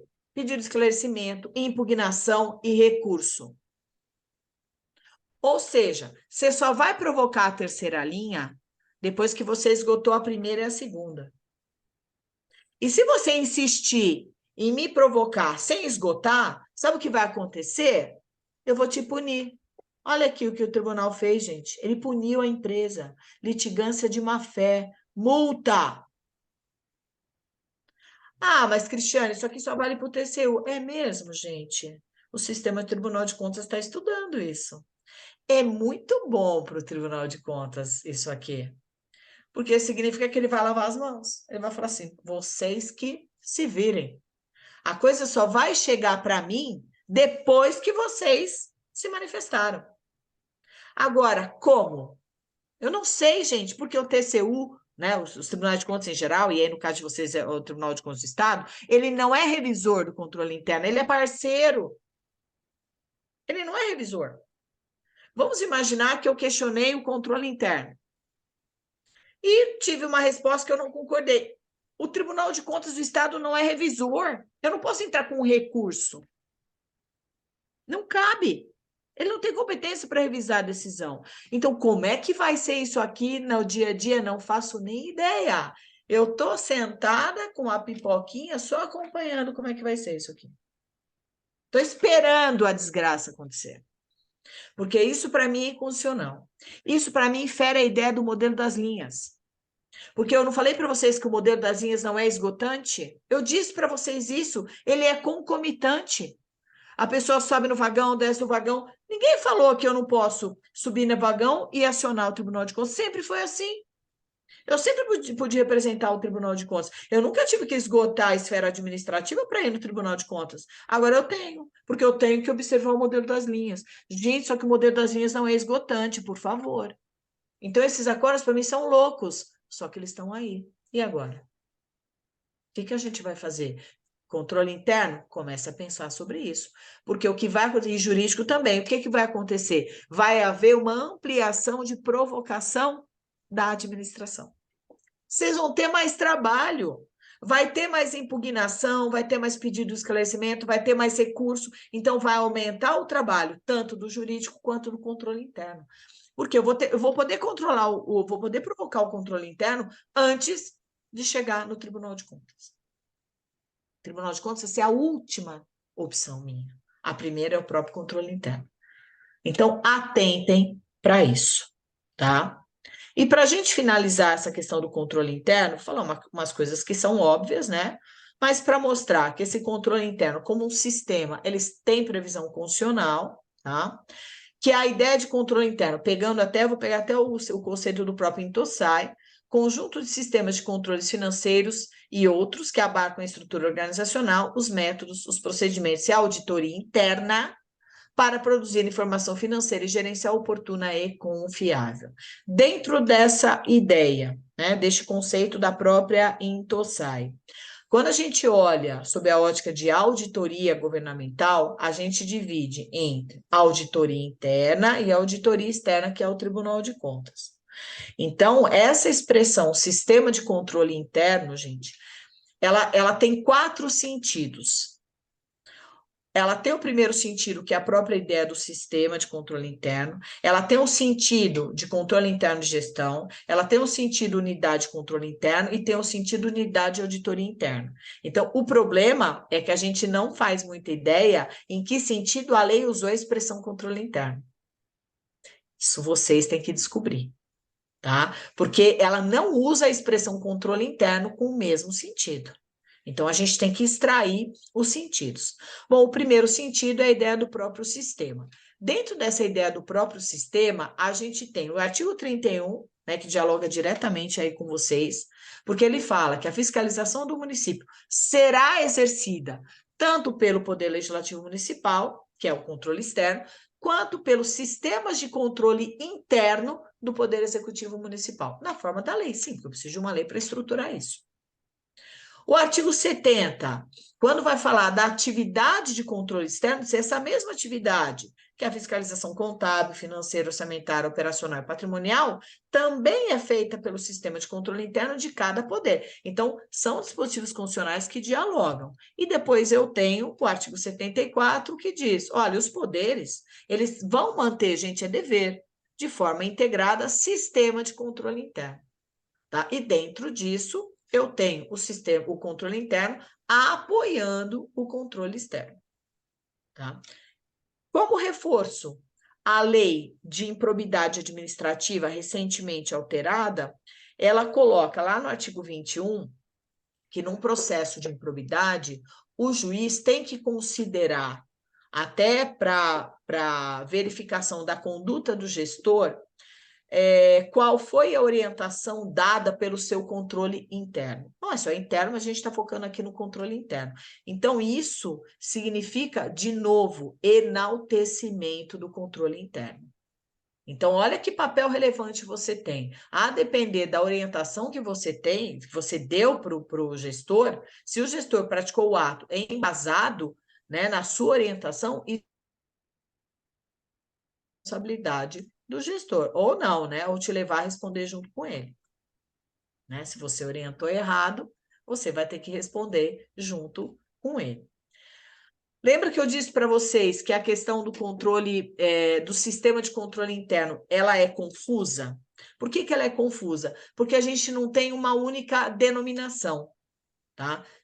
Eu dei uma olhadinha muito rapidamente aqui, especialmente quem se identificou como controle interno, e cada um colocou uma sigla. Quer dizer, mesmo dentro do universo de vocês, gente, essa loucura já existe. tá? Então, tá tudo bem, porque por enquanto não há mesmo uma uniformidade. Então, a gente tem o que a doutrina chama de formato institucional descentralizado, aí eu vou ter a auditoria. Por que descentralizado, gente? Porque está tudo separadinho, né? Eu tenho a auditoria, que é a terceira linha, eu tenho a corregedoria, que é uma macrofunção, eu tenho a ouvidoria, que é outra macrofunção, posso ter um departamento de controle, eu posso ter uma coordenadoria de controle interno, eu posso ter uma outra denominação. Tudo bem. Ou eu posso ter um formato que é centralizado, como, por exemplo, a CGU, que é uma controladoria. Aí ela tem todas as macrofunções dentro dela. Tá? Então, vai chamado de controladoria ou é chamado de secretaria de controle. Então, assim, mas, Cristiane, eu tenho que me preocupar com o nome? Não, não. Eu tenho que me preocupar em como eu estou estruturado. Se eu sou centralizado ou eu sou descentralizado. Se eu sou segunda linha ou se eu sou terceira linha. Tá bom? É isso que você tem que se preocupar. Olhando aqui agora como controle interno da gestão. Aonde está isso na lei? No parágrafo único do 11. Quando o parágrafo único do 11, ao conceituar a governança, ele fala em controle interno, é o controle interno como atividade, não é o controle interno como órgão. Então, aqui não é segunda linha nem terceira linha, gente. Essa expressão controle interno é pura atividade de controle. Ah, mas, Cristiane, eu quero me aprofundar sobre isso. Ótimo, leia o acórdão 1171 do TCU, porque ele traz. Gente, esse acórdão é fantástico. Ele fala lá, controle interno é uma ação, é uma atividade, um procedimento.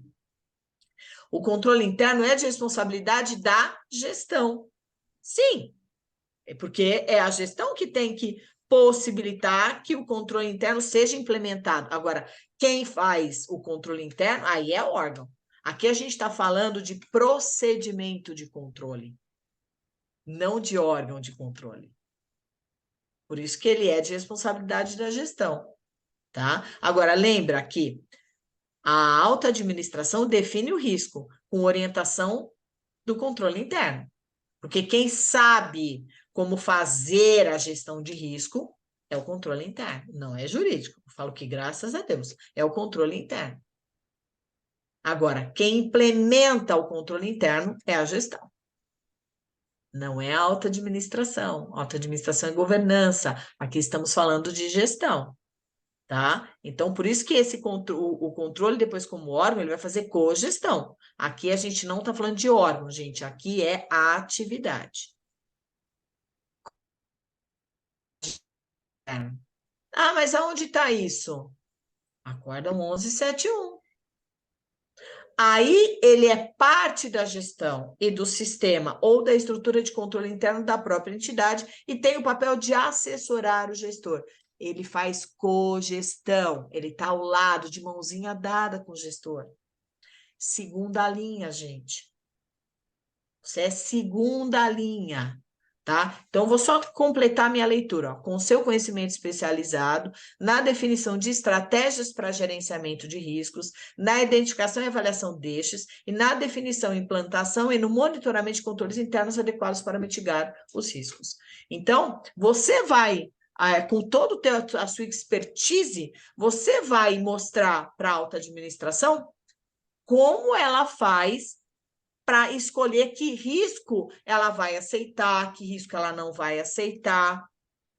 Quer dizer, quem define o risco é a alta administração. Mas como é que eu identifico o que é risco? Como é que eu trabalho essa gestão? Isso é técnico. Quem faz isso é o controle interno. Cogestão. Quem está pertinho do trem, gente. Não é o jurídico.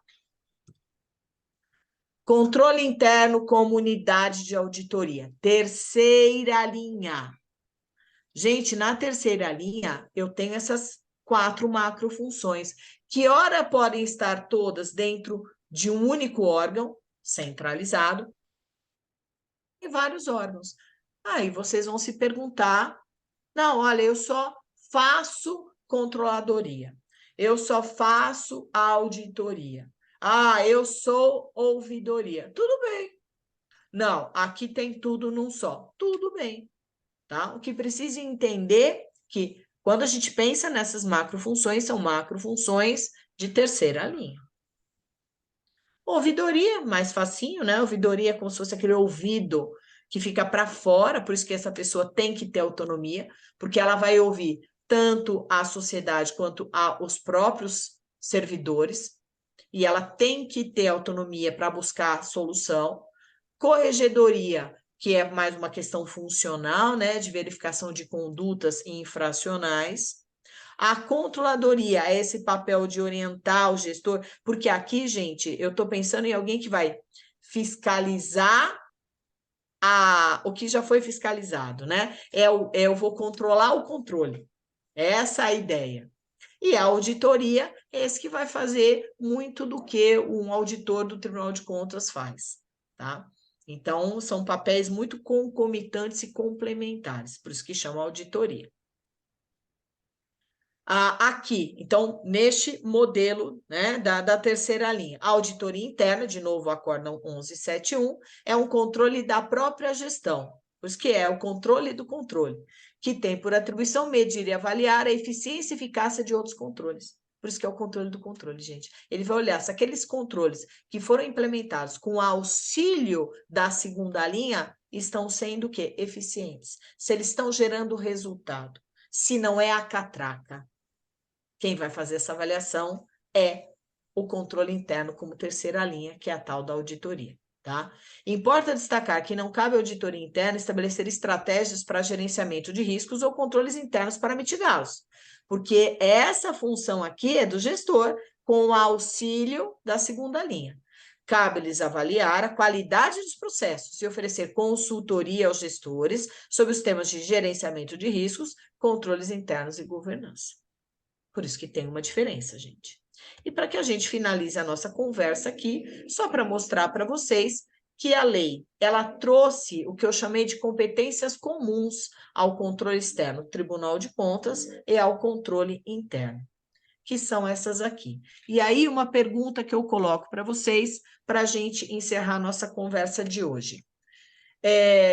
O seu controle interno já dialogou com o Tribunal de Contas para saber como é que vocês vão resolver isso aqui?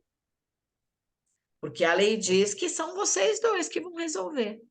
Não é o Tribunal de Contas. Por exemplo, alterar a ordem cronológica de pagamento. Já existe uma resolução da Atricom. Eu não sei se existe um normativo do seu Tribunal de Contas. O que eu sei do seu Tribunal de Contas, porque eu atuei numa comissão até que foi presidida pelo atual presidente, né, do Tribunal de Contas, e que sei que o Tribunal de Contas do Amazonas tem uma norma de integridade e que vai ser obrigatória para vocês. Ou seja, vocês vão ter que ter norma de integridade e vão exigir isso do seu contratado. Tá? Isso eu sei. Até o primeiro Tribunal de Contas que implantou uma política de integridade. Tá? Nenhum outro tem isso ainda. Então, você vai ter que estruturar, no caso de empate de empresas ou no caso de dosimetria, no momento de aplicar a sanção, a empresa ela vai ter que ter um programa de integridade implantado ou em aperfeiçoamento, por orientação de quem? Do controle interno e do Tribunal de Contas. Aí eu pergunto, controle interno, você já dialogou com o Tribunal de Contas para fazer isso? Porque isso aqui não pode vir só do Tribunal de Contas, gente, tem que vir do controle interno também. Você já conversou com ele? E no caso de alterar a ordem cronológica? Porque, segundo a lei, eu vou ter que comunicar o controle interno e o Tribunal de Contas. E aí? Tá bom, eu comunico você, controle interno, você faz o que com isso? Joga na gaveta? Não. Qual é a providência que você vai tomar? Você já pensou nisso? Você já fez uma regulamentação? Você já conversou com o Tribunal de Contas para saber como é que ele vai disciplinar isso? Então, existem competências que são comuns, gente.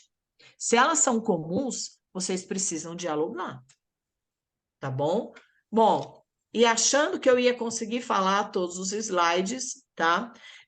Eu paro aqui, tá? Eu vou parar aqui porque não tem como, até pelo tempo, infelizmente. Vou deixar, porque a gente vai continuar no outro dia, eu vou combinar depois com as meninas, mas vou deixar para vocês aqui. Eu acho que ainda estou apresentando, né? Aqui. Vou deixar aqui os meus contatos, tá? Porque eu não sei, né? Espero que na outra oportunidade quem está aqui hoje consiga de novo voltar. A gente vai ver uma data que seja boa para vocês também, tá? Então, aqui os meus contatos de rede social, né? E uma frasezinha que é sempre bom: o sucesso, gente, não é sobre individualidade, é sobre trabalho em equipe. Então, a gente que atua, né, em controle, seja controle interno, seja jurídico, a gente tem que pensar que a gente faz parte de uma engrenagem. A contratação, ela só vai dar certo se todo mundo atuar em conjunto. Nenhuma pecinha é mais importante que a outra. Todo mundo é importante, porque o sucesso depende de todos os atores da contratação, tá bom? Então, com isso, hoje eu agradeço, tá? Agradeço mesmo a possibilidade, mesmo que não tenha do tempo, porque realmente o tema era muito, tá? Muito grande. Só para vocês terem uma ideia, a gente tinha uns 161 slides, tá? A gente chegou acho que no 40, alguma coisa assim, tá bom? Porque o tema realmente, né, de controle é muito área. Eu ainda cortei coisa. Falei o que eu achei que era mais importante para a nossa conversa aqui. Então, estou aqui à disposição. Se quiserem, só que eu falo, infelizmente, rapidamente para a gente conversar, eu tenho aí uns 5 minutinhos no máximo. Oi, doutora, muito obrigada. Foi de excelência. Maravilhosa. Uma palestra não, uma aula magna, maravilhosa. Nós vamos pedir a sua autorização para deixarmos a aula no nosso site da associação, no portal da associação. É isso, Vanessa? No portal. Aí vocês acessam o portal da associação, se inscrevam, que aí a Vanessa libera o acesso para vocês terem a oportunidade de assistir depois essa aula. E até indicar para quem não assistiu, né, para o nosso próximo encontro. Sim. Isso. Aí a gente só pede que vocês acessem pelo nosso portal, que é para a gente poder fazer um filtro, porque essa aula é dedicada aos gestores municipais, às pessoas que são filiadas à Associação Amazonense de Municípios. Referente ao material brilhante da doutora, nós iremos enviar, juntamente com os certificados, pelo e-mail de inscrição. E mais uma vez a gente agradece de coração a audiência, doutora. Quase 80% dos municípios estavam presentes do início ao fim da sua aula. Foi uma aula de 2 horas, mas pareceu 2 minutos. Maravilhosa, a gente só gratidão.